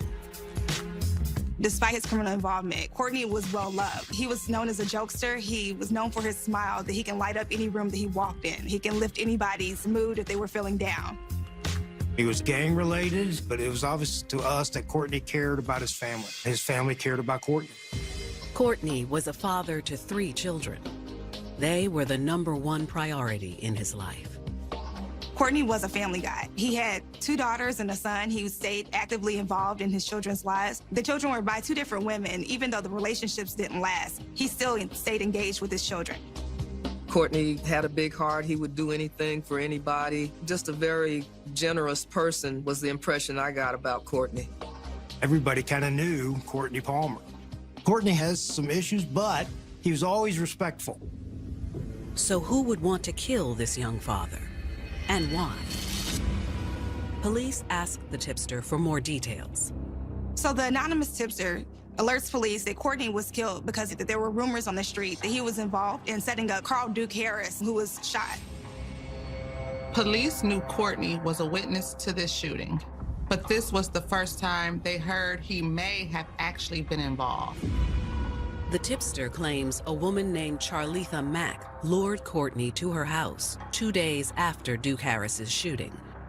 This isn't the first time police have heard the name Charletha Mack.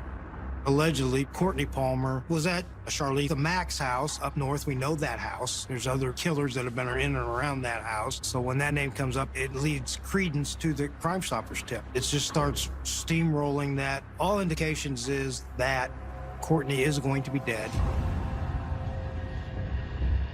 Tulsa police officers know they need to speak with 39-year-old Charletha Mack as soon as possible. They obtain a search warrant and rush to Charletha's home, hoping the tipster was wrong. We go up and knock and announce at the door. I was the supervisor on that warrant, so I was outside the front door. The door slowly opens, and Charletha Mack appears. Charletha's demeanor at the time of the search warrant was initially defiant, that could not believe we were there. So what? Was what I remember her telling me. So what? Charletha claims she had no idea what happened to Courtney. She hasn't seen him in days. Police execute the search warrant, looking for any signs of foul play. The house is not in disarray to the point where you would expect if a murder had occurred, a beating like we heard. We don't find Courtney, we don't find evidence that Courtney has been killed. But Sergeant Walker and his team don't give up that easily.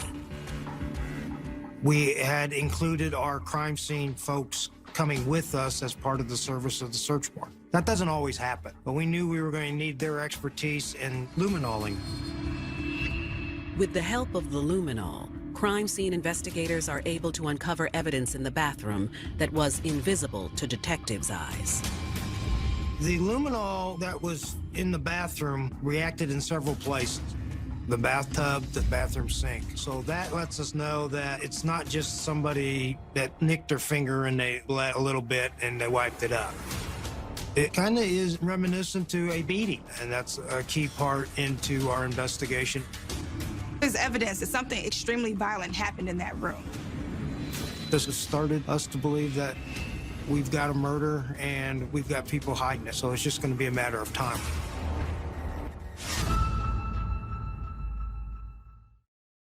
November 17th, 2016. While investigating the shooting of Carl Duke Harris, police in Tulsa, Oklahoma, have received a tip that Duke's friend, 23-year-old Courtney Palmer, has been beaten to death and fed to pigs. Many people believed that Courtney had been involved in setting up Duke when he got shot, but police did not believe that that occurred.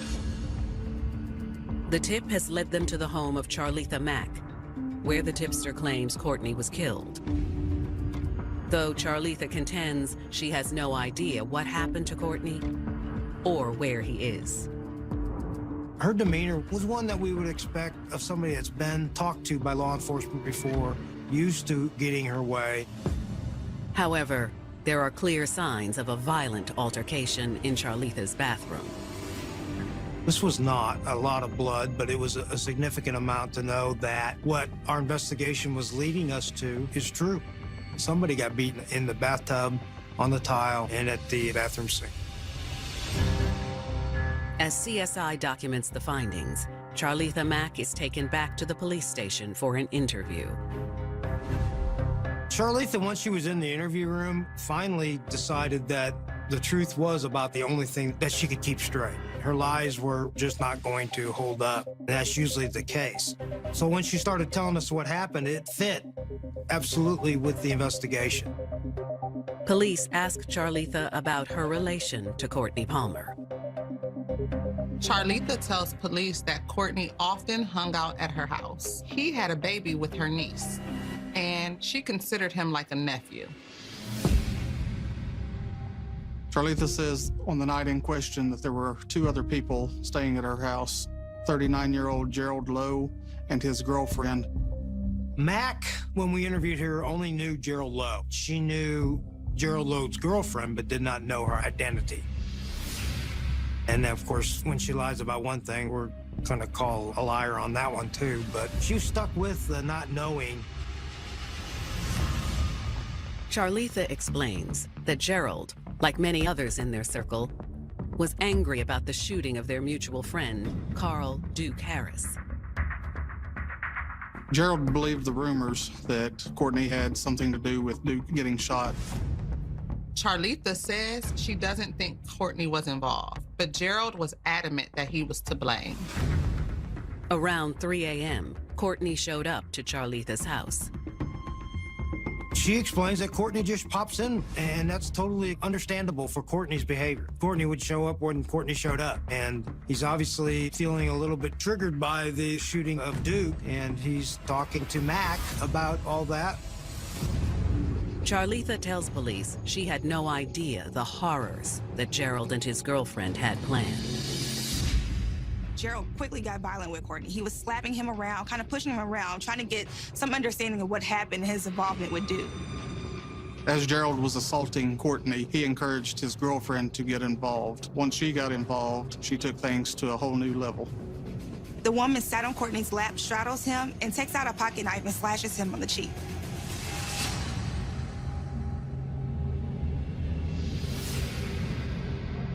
Charlitha says the couple used the knife to force Courtney into the bathroom, where things got even worse.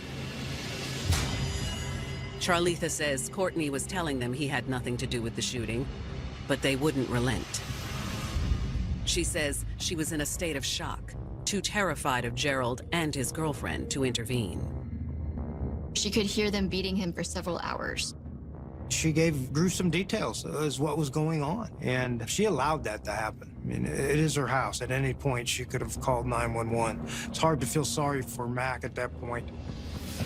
She confirms that Gerald's girlfriend left the residence at one point, went to the convenience store down the road to get bags of ice. When the girlfriend arrived back at the residence, Gerald forced Courtney into the bathtub where it was filled with cold water and ice, and Courtney was forced to remain in the bathtub.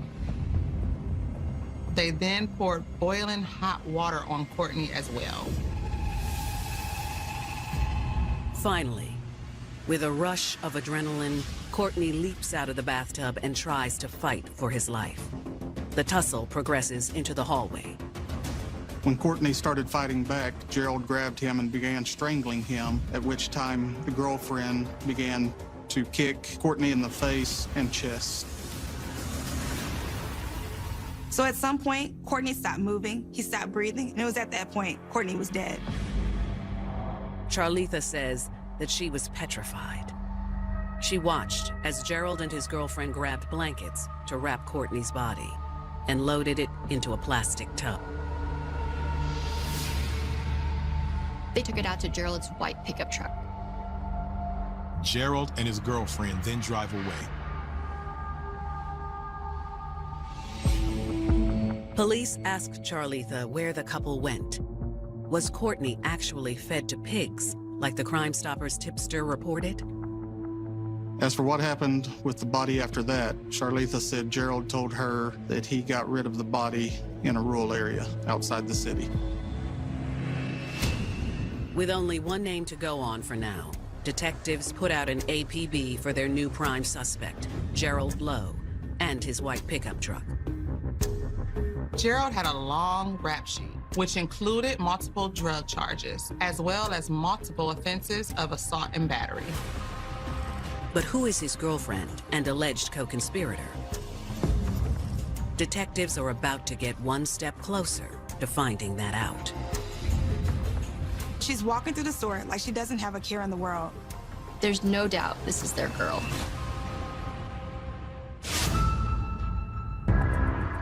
In November of 2016, detectives investigating Courtney Palmer's disappearance and possible murder have just gotten a lead on two suspects: 39-year-old Gerald Lowe and his unidentified girlfriend. Gerald has a long history with the law, but law enforcement are still trying to figure out who his girlfriend is and where they are now. A witness to the crime, Charlitha Mack, has told police the gruesome details that she claims led to Courtney's demise. But one detail in particular piques detectives' interest. During Mac's interview, when she finally decided to tell us what happened inside the house, she said at some point the girlfriend went to the Quick Trip to get some ice. And that really is a key piece because at the Quick Trip, they're going to have video surveillance. Detectives let Charlitha go, for now, and retrieve the convenience store surveillance footage from the night of November 16th. As they're viewing the footage from the surveillance, they see a white pickup truck pull into the lot in front of the convenience store, the same vehicle that Gerald has been known to drive. The suspect is wearing a distinctive hooded sweatshirt with Cal written on it. You know, and we're in Tulsa, Oklahoma. Not that Cal is unusual, but it's not prevalent in a Big 12 state, you know, so we're not going to see a Pac-10 state come in. The surveillance video shows the woman casually walking through the store, purchasing snacks along with 4 bags of ice. She makes the purchase and then leaves the store. Detectives conclude this must be Gerald's mystery girlfriend, but they still don't know her name. Once we get Lowe identified from the interviews and the information and all the surveillance video that we're gathering from the Quick Trip, everybody gets sent this information with those pictures on it. So maybe somebody knows that and will eventually call us and give us some information. Not long after releasing the still photographs to the media, police get a tip. But it's not on the girlfriend. It's about Gerald. The tipster says he has seen Gerald Lowe at Monica Scott's apartment. Monica just happens to be Courtney Palmer's ex-girlfriend. Could Monica be Gerald's co-conspirator? Perhaps she started a relationship with Gerald after ending things with Courtney. Detectives head to her apartment in hopes of getting to Gerald Lowe before he makes a run for it. That information led us to the search warrant of Monica Scott's apartment. We knocked on the door. She answered the door. When detectives arrive at Monica's apartment, they find her, but there is no sign of Gerald Lowe. It's also clear Monica isn't the woman from the convenience store video. We had talked to her, told her why we were there, and she was very cooperative at that point. Detectives show Monica the images of the woman from the surveillance footage, and she is able to identify her right away. Monica immediately identifies the woman as 25-year-old Michaela Riddle. Michaela Riddle had kind of a rough life. She didn't have a very good upbringing. I think she had been abused in different ways, so she didn't have a very good life. Michaela had difficulty holding down a steady job. That meant she had to couch surf from friend to friend's house to keep a roof over her head. What Michaela really longed for was a man to help take care of her. Then she met Gerald Lowe. Although he was a decade older, he was handsome and charming and had a smooth demeanor. Unlike Michaela, Gerald had a decent upbringing, but he chose to rebel and live a life of crime. Gerald Lowe, he was a very polite, very respectful young man. He used to do construction work and carpentry work, and that's how I knew him. And so I don't know that he had such a difficult background where he couldn't have done something different with his life. Gerald was connected to the local chapter of the Crips, and he had a lengthy criminal record, but he kept Michaela safe. He made her feel comforted and protected. The two quickly became inseparable. Gerald didn't have a home of his own, but Michaela didn't mind. She was used to the couch surfing lifestyle. Michaela's hope was that they'd be able to lift each other up and forge a happier future together. Even though they didn't have a house of their own, as long as they had each other, they were home.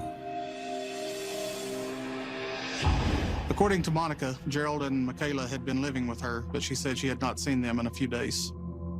They absconded kind of like, you know, gypsies would do.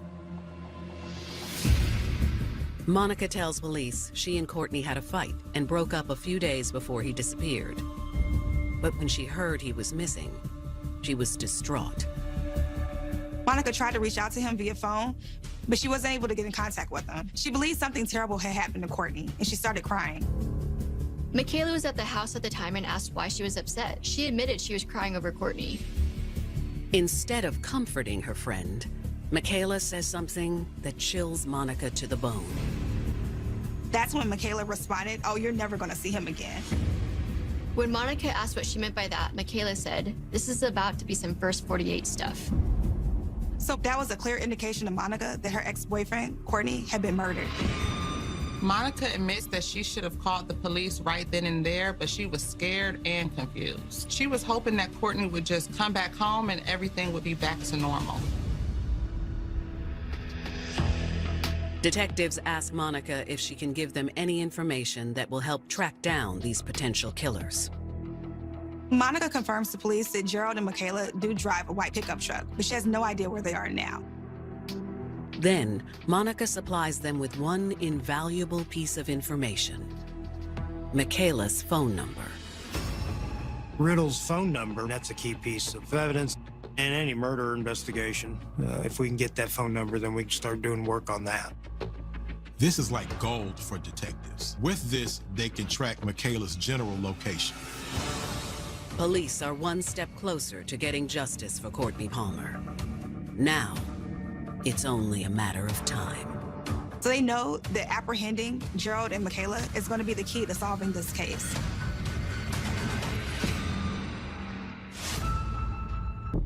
In the winter of 2016, Tulsa police finally have a name for the female co-conspirator in the alleged murder of 23-year-old Courtney Palmer. Police now believe that Gerald Lowe and Michaela Riddle are responsible for what happened to Courtney, but they still haven't found them or Courtney's body. Now that they have Michaela's phone number, detectives hope it can lead them to where she and Gerald are hiding out. Once Monica Scott was able to give us Michaela Riddle's phone number, we were able to get the GPS phone logs from the phone company, and then that gave us an area of town where there's several apartment complexes. It was determined that the best course of action is for the police to just kind of slowly patrol these different apartment complexes and hotels in the hopes that they would be able to find this white pickup truck in one of the parking lots. On December 4th, 2016, police finally find what they're looking for. We located the white pickup, backed in, and then from there, we were able to get that locked down, surrounded, surveillance set up on it. We were not going to lose the truck. Our intel person was able to locate and determine that Gerald Lowe's uncle stayed in an apartment right there where that truck was located. And then the investigation really starts to focus in on that particular area. We spend a number of hours surveillance on the truck, and then we decide to go up and knock on the door and get after Michaela Riddle and Gerald Lowe. It's kind of the most dangerous part of our investigation up to this point, because we're going to go and get two killers out of an apartment. Prepared for the worst, police make their way to the apartment door. We don't know what to expect. The most dangerous part was the actual confronting of Lowe and Riddle. And we decided to go in and pop the door open. With tensions high, police enter the apartment. To their surprise, it appears empty. Then we search an apartment for killers. Realizing all hope is lost, Gerald Lowe comes out with his hands up. We make voice contact with Lowe and we get him out, and Riddle is subsequently also found inside the apartment. But Michaela is not going down without a fight. Mostly I remember from them was Riddle's demeanor. She was just hateful and mean, and if she could hurt you, she would. So we had to be on our game to make sure we took her into custody without anybody else getting hurt or her getting hurt also. Lowe, on the other hand, was more agreeable. I think he realized that he was just gonna take his chances explaining circumstances as opposed to fighting us at the apartment. Once they're in custody, it's kind of a sigh of relief. Gerald and Michaela are placed in the squad cars while detectives scour the apartment for evidence. It was obvious they were kind of couch surfing because their clothes were just there. They weren't hanging in the closet, so they weren't going to have a residence there. So it allows us to search a limited area, and then we're able to find the Cal sweatshirt, which is key to Riddle's involvement in this case. Satisfied with the evidence collected, authorities take the couple back to the station for questioning. Up first in the hot seat is Gerald Lowe.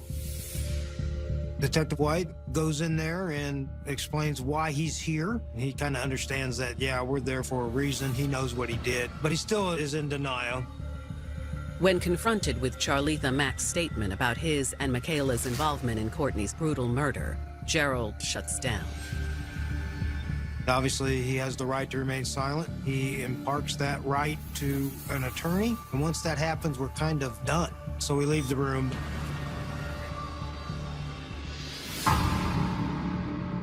Hands tied with Gerald, detectives hope his girlfriend will be more helpful.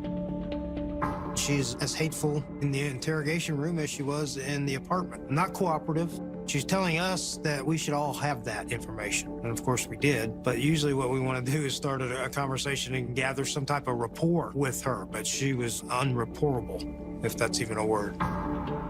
Michaela plays dumb. She denies knowing Courtney Palmer, Charletha Mack, and Monica Scott.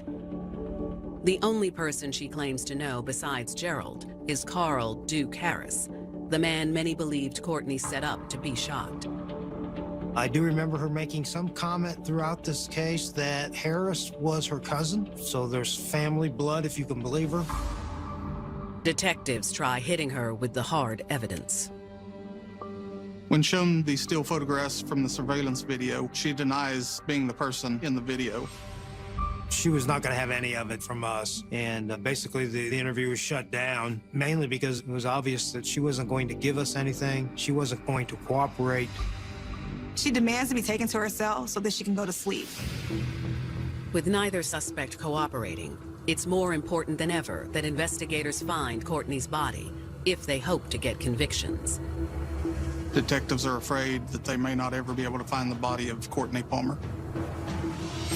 But before long, they'll get another tip that could help them do just that. The caller says that Courtney's body was fed to pigs. The scene was horrendous. It was just awful, the disregard that was shown for the young man.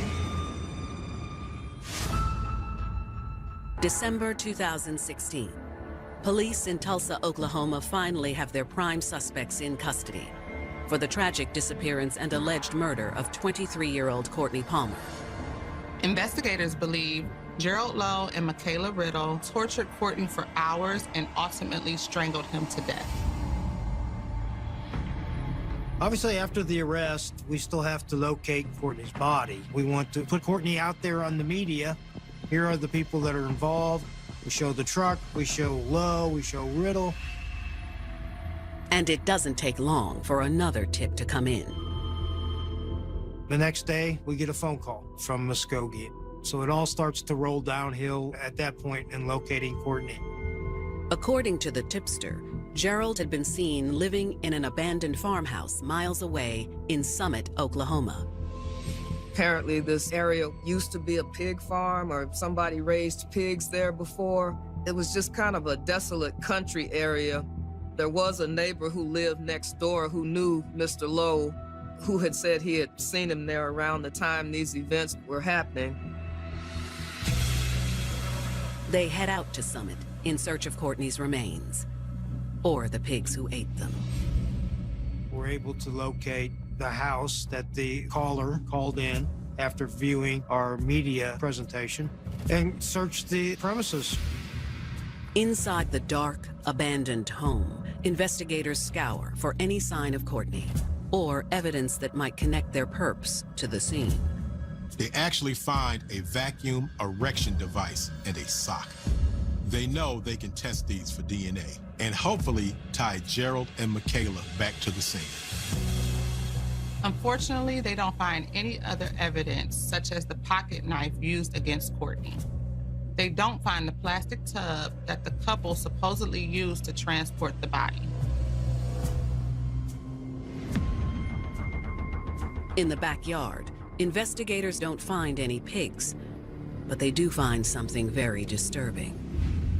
In a fire pit was the remnants of a human body. The body was found just burned in a heap on a mattress, I believe. The body there that was burned in the fire pit is unrecognizable to us. It's obviously a human skull. You can see that. So we know we have a body, but we know who we're looking for. At that point, I think we were confident that that's going to be Courtney's body. The remains are sent to the lab for DNA testing. and it is confirmed that they are, in fact, Courtney Palmer's. We were able to make notification to Courtney's family at that time. Every time we tell a family their loved one is dead, and it doesn't matter if it's a Courtney Palmer with a rap sheet or somebody that is 18 years old that doesn't have a rap sheet, the reaction is the same. The family cries, and they should, and it hurts. And that takes a little piece of us too.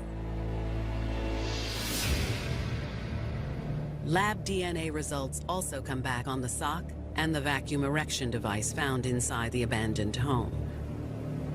It's a match to Gerald Lowe and Michaela Riddle. Michaela and Gerald were charged originally with assault with intent to kill because we didn't have the body, obviously.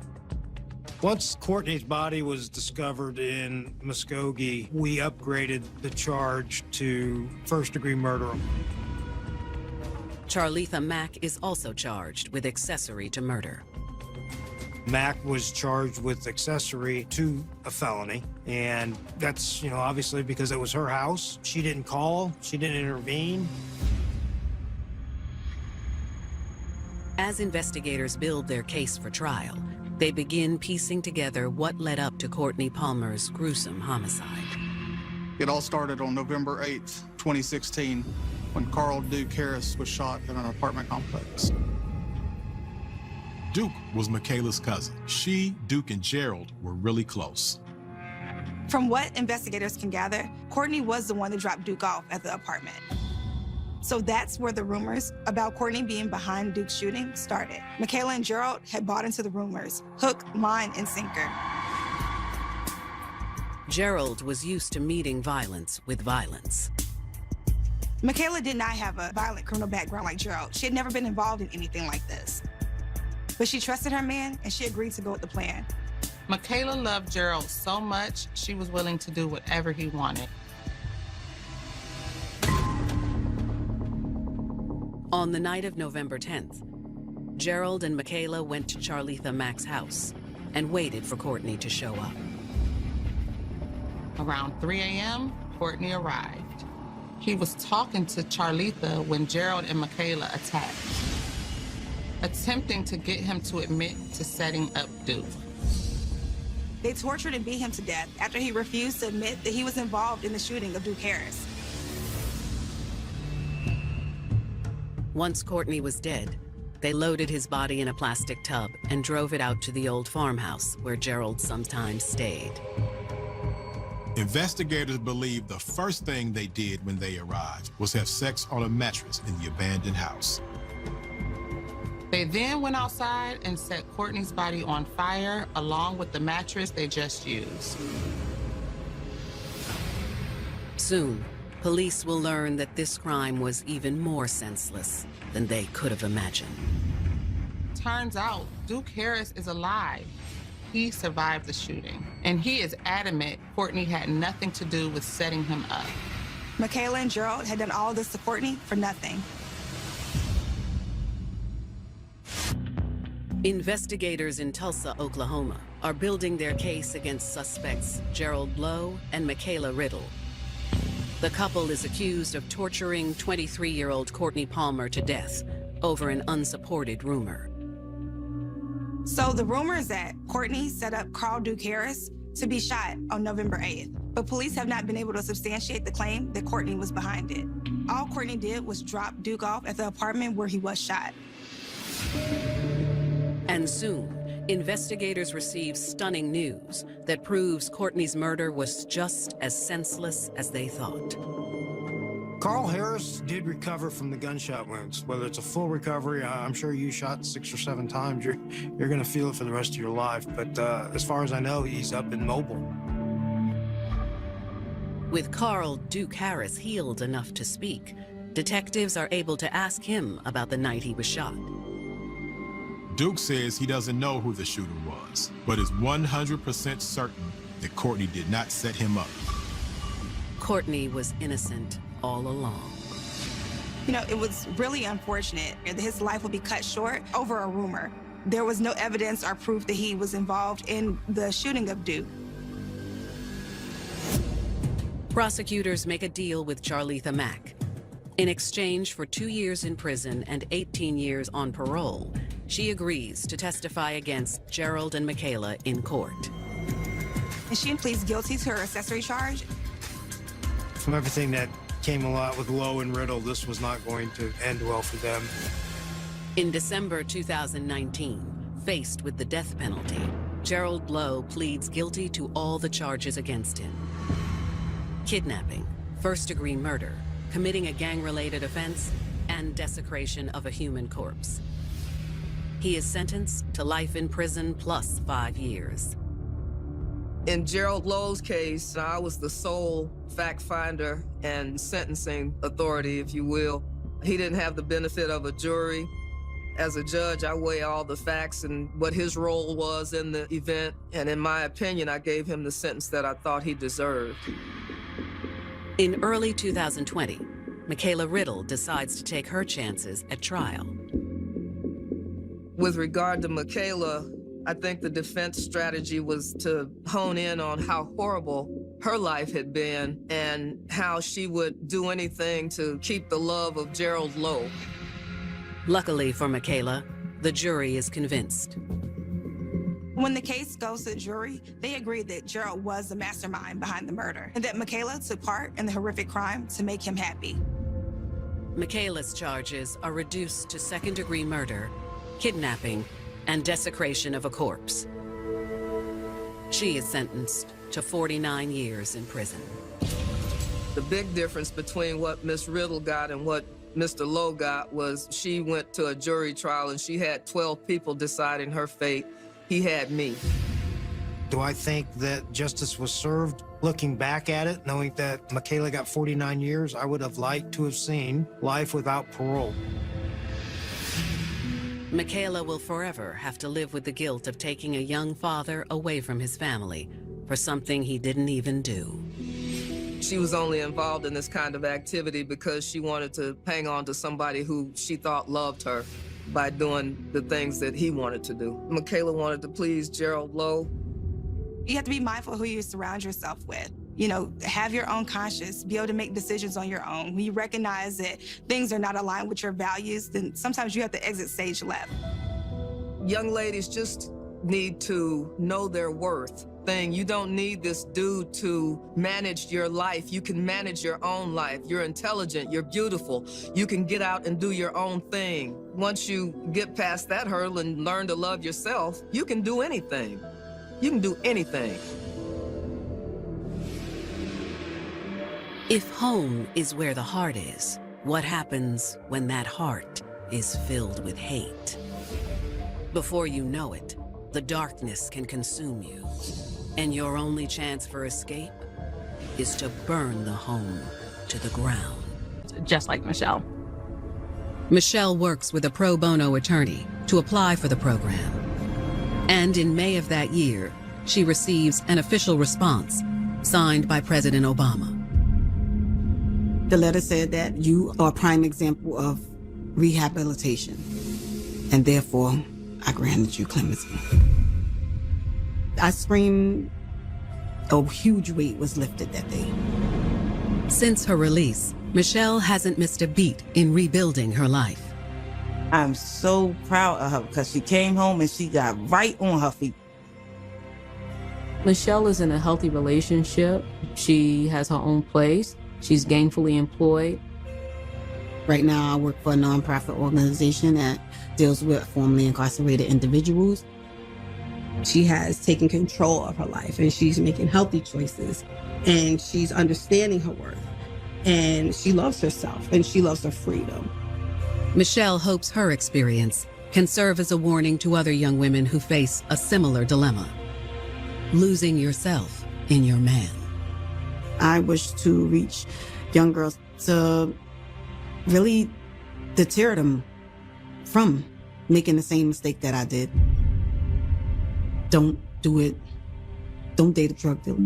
Don't date anyone doing anything illegal.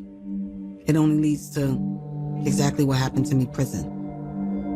Or a casket, depending.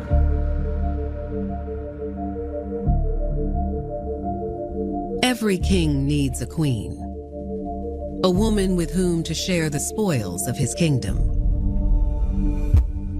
and a love more powerful than any bond.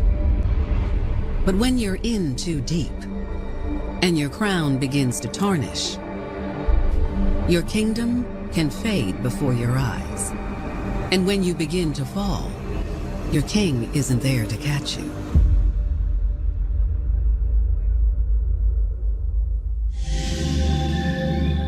Life starts off carefree and joyful. Her family describes her as being a very loving, happy child. But that all changes when, at a young age, she endures a horrific encounter. She was raped by someone very close to her family. Alicia kept this a secret. She didn't tell anyone, and it turned her from an easygoing child to someone who was very angry inside, and she began to not be able to trust people.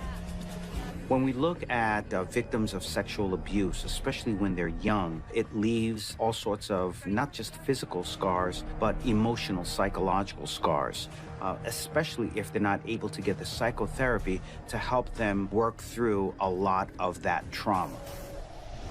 The nightmare finally ends when, in her early teens, her family moves from Missouri to Kansas City, Kansas, and the troubled young girl is able to make a fresh start. That was kind of her escape from, what had happened. And after a while, she was able to make new friends and meet new people and become a new person. Throughout high school, Alicia grows as a woman and manages to put her dark past behind her. She became happy. She became outgoing. She made new friends. She excelled in all of her grades, all of her classes. And after graduation, she starts community college and even meets a man. But after only dating for a short time, she jumps into a hasty commitment. The wedding plans are all in place. At a very young age, she was married and then divorced. What we tend to see with victims of sexual abuse, especially when they're young, is that they are so emotionally traumatized, leaving them at risk at being in very dysfunctional relationships, especially with people who look to take advantage of or to manipulate them. After her marriage ends, Alicia dusts herself off and moves forward.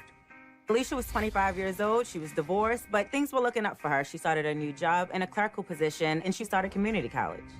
Though she may not have been looking for love at the time, while she's at work, Alicia meets a strapping 23-year-old named Jeremy Warrior.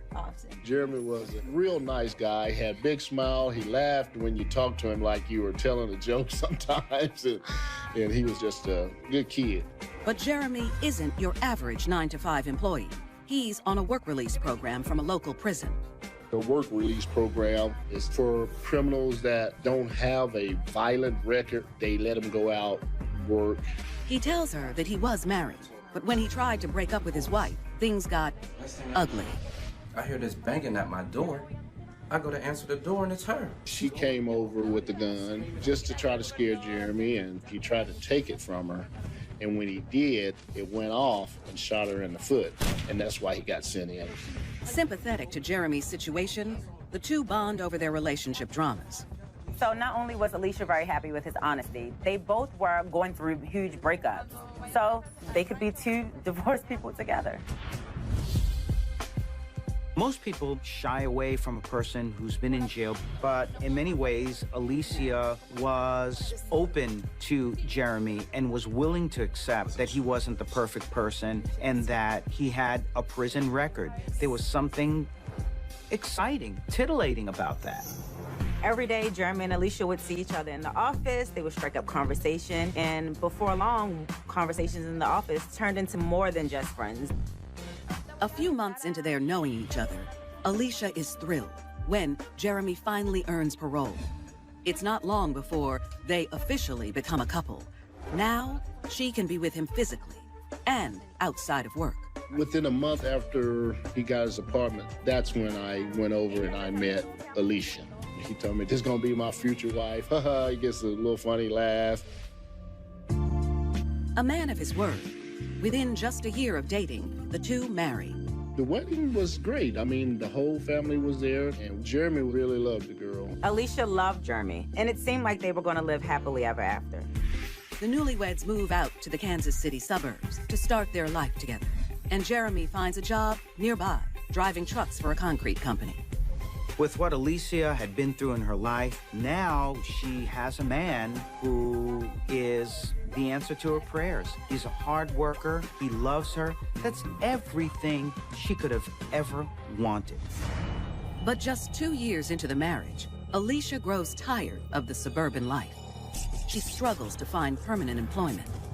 And with Jeremy at his job all day and no friends in the area, she's left alone with no one to see and nothing to do. When Alicia first met Jeremy, she liked the thrill of him having this bad boy vibe. But now, you know, he had a job and he worked all day and he was just a normal guy and it was driving her crazy. But her boring life is about to get all too exciting. When she lands a job, she still craves excitement in her life and finds what she's looking for in 35-year-old Darrell Rogers. Darrell was a friend of a coworker of Alicia's, and they met just out one night at a gathering. While Alicia is irritated by her humdrum husband, she's intrigued by the older man's swagger. Darrell is somebody I would describe as a hustler. You know, he was always out looking to make some money. He was on federal probation for a firearms charge at the time. Darrell was everything Alicia ever wanted. He had a lot of swag. He was also an ex-con. And she needed that throwback, and he was exactly it. At first, Alicia and Darrell sneak around while Jeremy is working, but they can't seem to get enough of each other. So every evening after work, Alicia ducks out and goes to Darrell's house to spend more time with her new beau. She wasn't telling Jeremy where she was or what she was doing, and that was causing some conflict. Over the next several weeks, Jeremy gets more and more suspicious. He confides in close family that he suspects she might be having an affair, and he is fed up. Go have a guy's night. He said, Alicia's been going and staying out all night and not coming home. He says, I kind of let it go for a while, but I think I'm about ready to get a divorce. But he's not the only one who is tired of the marriage. Every argument they have just pushes her closer to her secret lover. Darrell and Alicia fell in love almost instantly. And she did want to leave Jeremy, but she knew if she left, she wouldn't get the house, she wouldn't have any money. And Darrell, he didn't have a job. He couldn't take care of her. She was ready to move on from Jeremy, and she wanted him out of the way. Just when Alicia begins to give up hope of ever being able to start over with her new man, the solution to all their problems comes from an unexpected source: her job.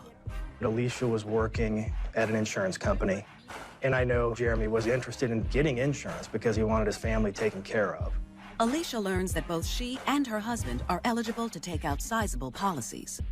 The insurance was in case anything physically happened to Jeremy, either on the job or if he did die, Alicia would get $400,000.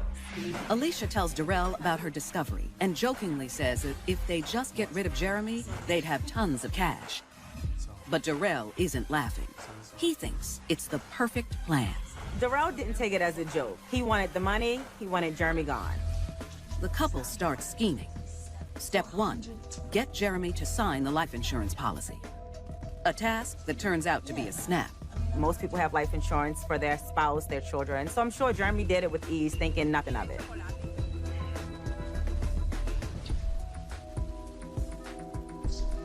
Do I get gifts for that? Yeah. I think. I do. Yeah. Guess you have some good news. With the policy in place, they plot out the murder.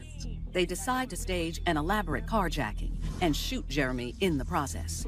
And Alicia offers up one additional idea. So to make this story look believable, Alicia decided, hey, shoot me too, but only shoot me in the leg. Nothing life-threatening, just something that it will seem like I can't be in on this. I don't think this is really happening. The more she got involved with Darrell, the deeper they fell in love, the more she drifted to the dark side, and the idea of her husband disappearing was now starting to become much more tangible. The conniving couple realize they'll need help to pull this off. And Darrell assures Alicia he knows the perfect guy, Jamar Moore. Jamar is another kind of a street person, and he ran around with Darrell as kind of a sidekick. All you doing is driving, all right? And I'm gonna give you a cut of the money. How much a cut you talking about? Thanks to some smooth talking and the promise of a few $1,000s, Jamar's on board to act as the getaway driver for what he thinks is a simple carjacking. Darrell decided that the less information that Jamar knew, the better. So he told him that they were just gonna rob Jeremy. Nobody's gonna get hurt. Nobody's gonna get killed. With the final puzzle piece in place, the toxic couple agrees to carry out the deed 3 weeks later. The evening before the attack, Alicia cozies up to her husband and tells him there's a change of plan for their morning commute. She told Jeremy she was going to take him to work that morning because she needed to take the car to the mechanics to get the car fixed. Jeremy had his guard down, so he didn't really find any issues with that. The next morning, around 5:30 a.m., Alicia and Jeremy head out of their driveway. And just a short distance away, Darrell and Jamar lie in wait in a rented SUV. They parked the vehicle up the street, and Alicia's lights going off were going to be a signal that the plan is continuing forward. As Alicia gets to the top of a hill in their neighborhood, she spots their vehicle and slows down to signal them. Then she lowers the passenger side window where Jeremy sits. What are you doing? When that happened, Darrell got out of the car, ran up to the passenger seat, and fired into the vehicle. To make it look like a random carjacking, Darrell also fires one shot at the woman he loves. Jamar started to drive the vehicle away, and Darrell runs up, jumps in the passenger seat, and they leave. A neighbor who hears the shots fired calls 911. And when officers arrive on the scene, they come upon a bullet-ridden vehicle and 2 blood-soaked passengers. Alicia is non-responsive in the driver's seat. Jeremy's deceased in the passenger seat. They take Alicia out of the car, rush her to the hospital, and then they start to process the crime scene. We woke up, you know, the news was on. I seen yellow tape, police cars. They said it was a murder, and I just knew it was Jeremy. At the hospital, Alicia finally wakes up. She is disoriented, but she recalls seeing Jeremy die in front of her eyes before blacking out. She is pleased that their plan has gone off without a hitch. That is until she tries to adjust her position in her bed and realizes she's unable to move her legs. The single shot that Darrell fired at Alicia hit her in the spine. She was shot in a different manner than they had planned, which caused the significant injury and resulted in her being paralyzed. There must have been a range of emotions that Alicia was feeling. Her husband was gone, and now she can have this idyllic relationship with Darrell. But for her now to end up in a wheelchair, how could something like this have happened? It was so well planned. And for Alicia, things just go from bad to worse. When detectives arrive to speak with the new widow, they ask her if she knows a man by the name of Darrell Rogers. Darrell had actually called Alicia that morning, and we knew that based on his phone records. Okay, we'll check the records. She realized that they knew more than perhaps they were telling her. She was like a cornered animal, and all she could do was to just save her own skin. Alicia breaks down and admits to having an affair with Darrell, but that's not all. She takes this opportunity to turn on her lover without implicating herself. She said he was super jealous, super controlling. He wanted her to himself, and that he was determined to get rid of Jeremy. So he was the one that shot him. He's the one who did this. Darrell is arrested in connection with the attack on Jeremy and Alicia. With Darrell behind bars, a now wheelchair-bound Alicia is set to be the star witness in his trial. But then, a week before the preliminary hearing, prosecutors receive a stunning phone call that their ace witness has had a change of heart. Alicia recanted her identification of Darrell. She said that she only identified Darrell because the police forced her to say it. Without Alicia's testimony, police have nothing. They have to cut Darrell loose. We didn't have really any other alternative but to dismiss the case because we had no other evidence at the time against him. Now a free man, Darrell moves in with Alicia and the couple starts their life together. He takes care of his now paralyzed love, and they relish in their achievement. As a result of Jeremy's death, the insurance companies paid out a little over $400,000, and immediately she started spending money. Alicia was quite brilliant in all of this. She knew she was never going to testify against Darrell, and she knew without her testimony, there would be no case. She played the police, she played the system, and now she had her man and her money. For 3 years, they looked to be in the clear.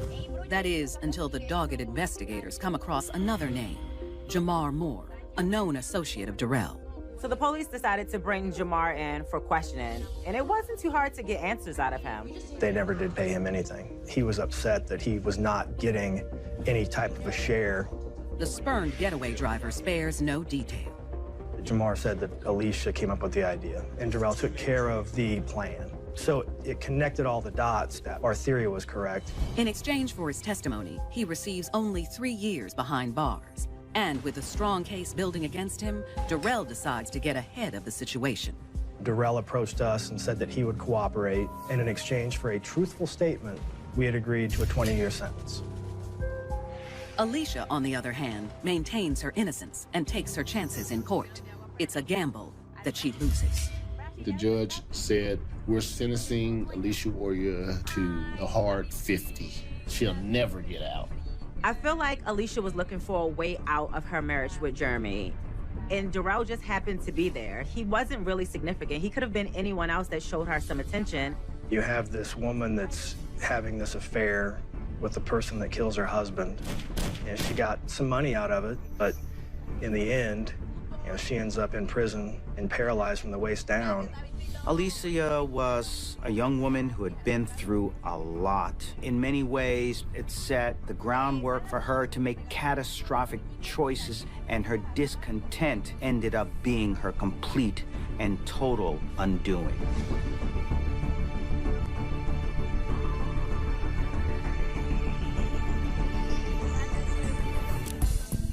Alicia Warrior's plot to start fresh with a new man backfired, leaving her husband dead and her life in ruins.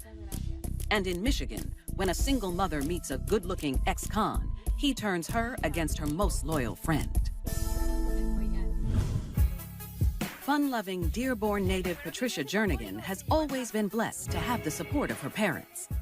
She was just always outgoing. She loved to tell jokes and be funny, Everybody loved Patricia. She came out of a good Christian home, had a good childhood, was a loving daughter. In addition to her close-knit family, wherever Patricia is, her best friend LaToya is never too far away. They grew up together. LaToya spent a lot of time in our home. You see one, you will see the other, and they loved each other. So when Patricia has a baby at 17, she has no shortage of help. It's not easy having a child at such a young age. So Trish relied on LaToya a lot to be there as her best friend. Patricia was so young, she didn't have a job, she wasn't finished with school. So we took care of the baby and did, everything necessary for him to provide and give him care. It's really tough being a very young single mother. But Patricia was fortunate. She had the support of her family and LaToya. And so in many ways, Patricia now was able to do those things that a lot of single young mothers are not able to accomplish. With support from those closest to her, the young mother is able to graduate high school and pursue her true passion, cooking. Patricia put herself through culinary school, had progressed as a normal adult would into their career, and had strong ambitions for her adulthood and for her son. A woman of strong faith. Whenever Sunday rolls around, she's ready to praise. And it's at church where she first lays eyes on an attractive older man, 31-year-old Terrell Smith. She wasn't going to church looking for anybody. She was going to worship. And he first noticed her. He seemed like a nice guy. He was polite and friendly and dressed clean. The young mother is intrigued by the charming new churchgoer, even when she sees a clear sign he's no angel. Terrell was wearing an ankle monitor, and Patricia noticed. Ankle tether in tow, the ex-con is only allowed to go to work, attend church, and has a strict curfew. But that doesn't stop him from pursuing Patricia. It was mostly church. They see each other and then talking on the phone. When she was like, well, Mommy, he's nice, and we pray together. And to her surprise, he's very open about what got him locked up, a run-in with an old flame. Terrell told her that it was a miscommunication, that there was an argument with his ex-girlfriend. Basically, he had went to her place of employment, got in her car, carjacked her using a weapon, and there was a report of kidnapping in there as well. He explains that even though he has sinned, he's a different person now. Patricia was accepting of him, you know, because she felt he deserved a fair chance, and she felt as though he knew the Lord. Patricia sees Terrell as a hard worker who is desperate to leave his convict past behind. When she first met him, he was out trying to find a job, which was hard for him because there were not many places that were felon-friendly.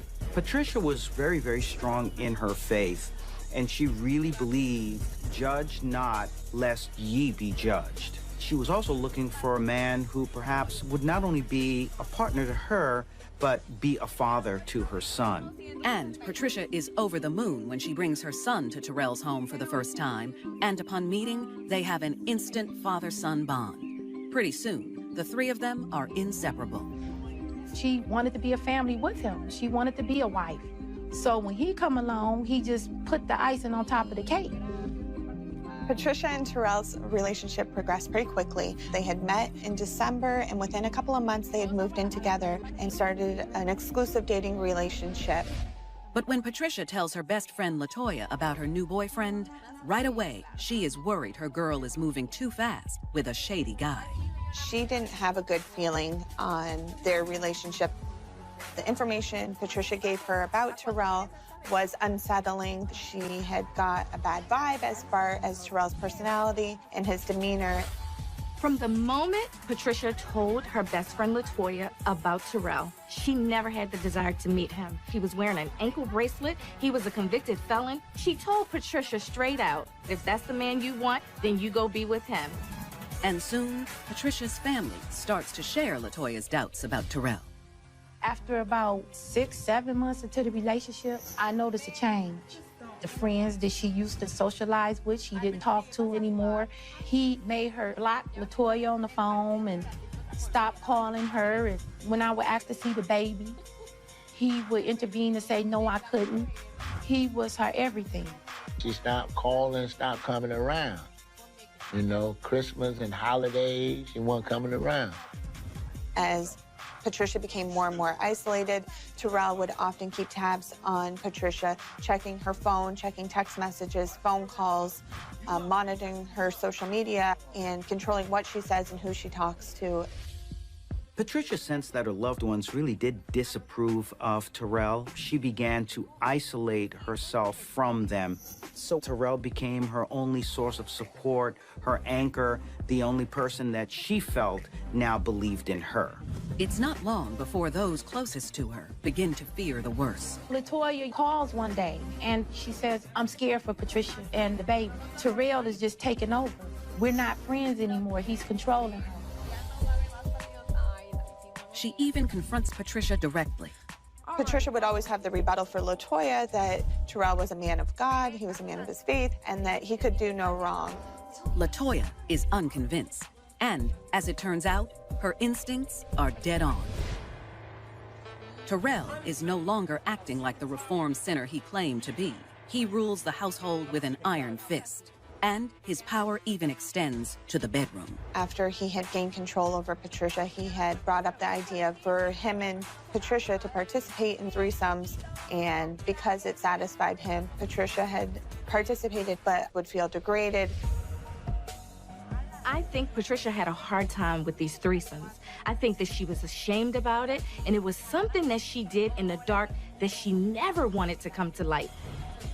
When you manipulate a person, you control them like a puppet, and she had her mind. She had fallen to some things she never would have dreamed of, and it just broke my heart because she turned into somebody I didn't even know. She did not want her involved. She did not want that part of her life to be exposed. So she completely stood up to him and told him, no, not this time. And Terrell did not take that well at all. This infuriated Terrell to the point where he became obsessed with getting LaToya at any means possible. The determined boyfriend refuses to give up. So instead of dropping the subject, he grabs Patricia's cell phone one evening and starts texting LaToya. Terrell would pretend to be Patricia and explain that she was sexually attracted to her, and LaToya would often respond with, goodbye, Terrell, knowing that it was him. LaToya knew that her friend would never speak that way. She knew the way she texted, and she wasn't having it. When LaToya later confronts her best friend about the texting, An embarrassed Patricia agrees that from now on they need to have a code when they text each other. So she went on and told her friend, you know what, this is what we're gonna do. From now on, you'll know when I'm texting you because I'm gonna lead off with a question. When I text you, if there's a question in front, it's me. If not, it's Terrell. Patricia was utterly and totally dominated by this man. And some single moms who don't have many options may feel that someone who perhaps has the answer, they have to go along with whatever that person may say in order to continue to get their affection. 23-year-old Patricia Jernigan is completely under the spell of her ex-con boyfriend, Terrell Smith. You're gonna send her a text, tell her meet you. And when he demands she help him kidnap her best friend, Latoya, so he can rape her, she reluctantly agrees to make her man's brutal dream a reality. Me, you, and Latoya, we're gonna do this, whether you like it or not. For Patricia to go along with this plot really speaks to the fact that she probably wasn't even herself anymore. She had been beaten down so much that she was willing to do something that was such an utterly and complete betrayal to the woman who had helped her most of her life. No, I can't. I'm not asking you, I'm telling you. Send a text. So Terrell's plan was to kidnap Latoya at gunpoint. And even though Patricia was going along with this, she did have one request. Patricia convinced Terrell that they could use a toy gun so that she wouldn't actually be shot in this whole scheme. He agrees, but he makes her come with him to a store to buy the fake weapon. Then, a few days later, the couple puts their vile plan into action. Patricia had reached out to Latoya via text message using their code words and had expressed that she had broken up with Terrell and that she was pregnant with his baby, which was a lie, and that she wanted to go out together. Since Terrell had entered the picture, they hadn't been close anymore. So Patricia had to wean her way back in, come up with all these different lies, and allow Latoya to feel sorry for her in order to get back into her good graces. Latoya agrees to meet her friend. They make a date to have dinner, and Patricia tells her that she'll head over shortly to pick her up. Patricia drove to Latoya's house and dropped Terrell off at the corner of Latoya's street. Latoya had come out of her home and had gotten into the front passenger side of Patricia's car. Patricia asked Latoya to look up directions to a restaurant on her phone. And while Latoya was looking down, Terrell shows up at the passenger side door with the toy gun that looked completely real and scared the hell out of Latoya. Get in the back. The frightened woman quickly realizes she's been betrayed by her friend. Really, Trish? And Patricia was so ashamed, so embarrassed, she couldn't make eye contact with her. She looked forward and never even looked at her. Get in the back. I think it all hit her right then and there. Look what I have done. Afraid for her life, Latoya makes a run for it. Latoya exited the rear and proceeded to start running home screaming for help. Terrell chased her, pistol whipped her, and carried her back to the car. All the while, Patricia sits in the car, completely numb. Things were out of her control at that moment. She really didn't know what Terrell was gonna do. So she just sat quietly and prayed that she didn't get hurt. Terrell forced her into the trunk, snatched her phone out of her hand, and proceeded to speed off towards the freeway. Trapped, Latoya claws and cries for help.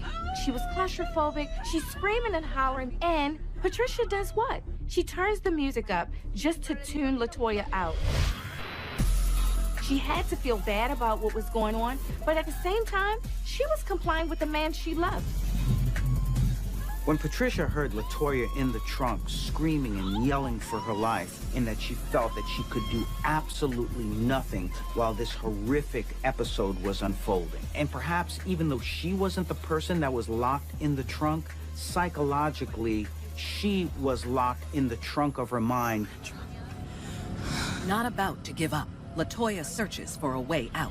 She realized that there was a glow-in-the-dark latch trunk release in the car. She pulled it and heard a loud pop. Latoya peeks through the opening and quickly realizes they're on the freeway, going more than 60 miles per hour, with cars on either side. Latoya decided to make the jump, regardless of the oncoming traffic. She knew that if she was going to die, she was going to die at her own hands and not at the hands of Terrell. So she made a split decision to jump out onto the road. Unbeknownst to the couple, a terrified LaToya uses every ounce of faith and strength that she has and leaps from the trunk. She launches onto the expressway, and she continued to roll down the center turn lane with oncoming traffic approaching her. Get in the way! LaToya rolls onto the shoulder of I-94, a bloodied mess. She lies there on the side of the freeway, motionless. They were stunned. They couldn't believe it. Terrell was so upset, he got off at the very next exit, circled back around to where LaToya made the jump, but she was already gone. Terrell is furious that his plan has gone off the rails, and he blames his girl for LaToya's escape. Unsure of their next move, Patricia throws the gun out of the window, and the couple proceeds home to figure out a plan. When Patricia discovered, along with Terrell, that LaToya had actually gotten out of that trunk, I have to believe that Patricia felt, oh good, my friend got away. No matter what the repercussions to me or to Terrell, she got away. She's alive, thank goodness. Before Terrell was able to circle back, LaToya had come to and ran alongside the highway ramp in an attempt to flag someone down. LaToya was able to get into this car of this person who saw her running up the ramp, where she was taken to a gas station where there happened to be 2 Detroit police officers. They didn't know if she was crazy, who she was, what was going on. She's frantic, she's bloody, but they immediately call an ambulance to assist her. She was treated, and miraculously, her injuries were minor in comparison to what they could have been. She escaped with bumps and bruises. It could have been so much worse for her. And at the hospital, she tells police about the nightmare she just survived. She was able to give the names of Patricia Jernigan and Terrell Smith, her best friend and her best friend's boyfriend. The next day, investigators tracked down the kidnappers. Patricia and Terrell went along with their lives just as if nothing had happened and that there would be no consequences at all. They felt everything was okay. Terrell was driving to pick up Patricia from her place of employment. From there, both Patricia and Terrell were apprehended in the parking lot. Police haul Patricia and her man in for questioning, but they are both tight-lipped. Terrell was very reluctant to talk. He attempted to control the interview. He didn't disclose a lot of information. However, Patricia was more forthcoming and told us that this whole plan was Terrell's idea and that she was forced to go along with it. You knew that it was a toy gun and she wasn't really going to get hurt, but it was just going to scare her.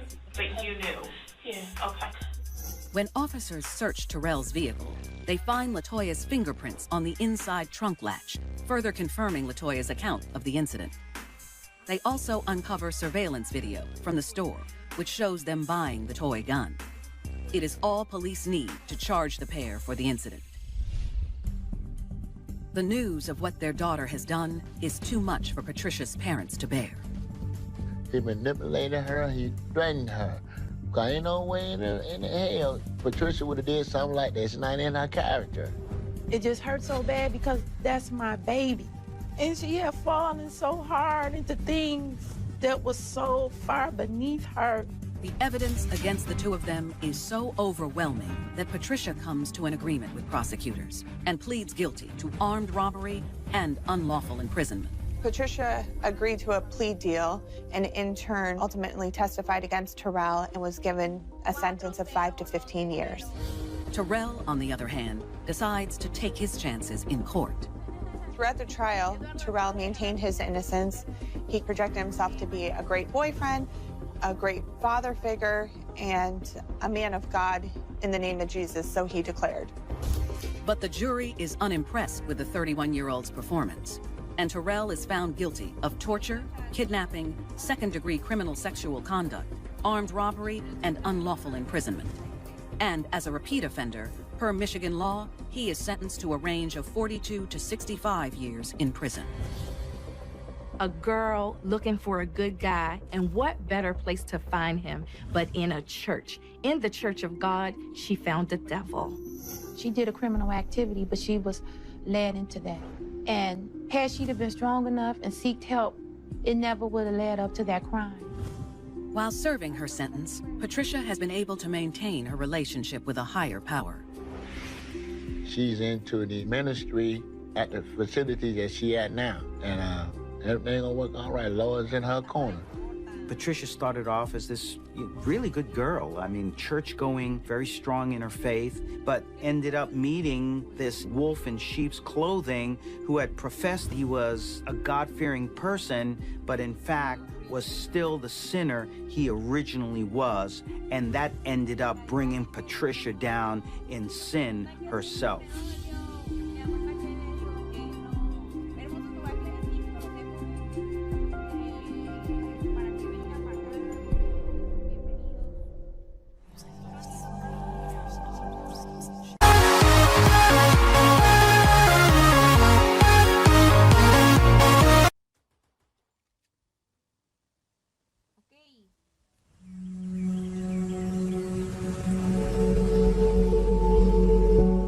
To protect and serve.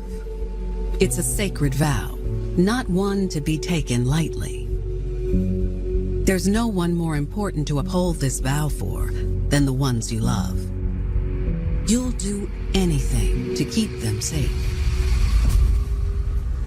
But what if in your quest to protect your loved ones, you lose yourself and become entangled on the other side of the law? Now you're the one that needs protecting.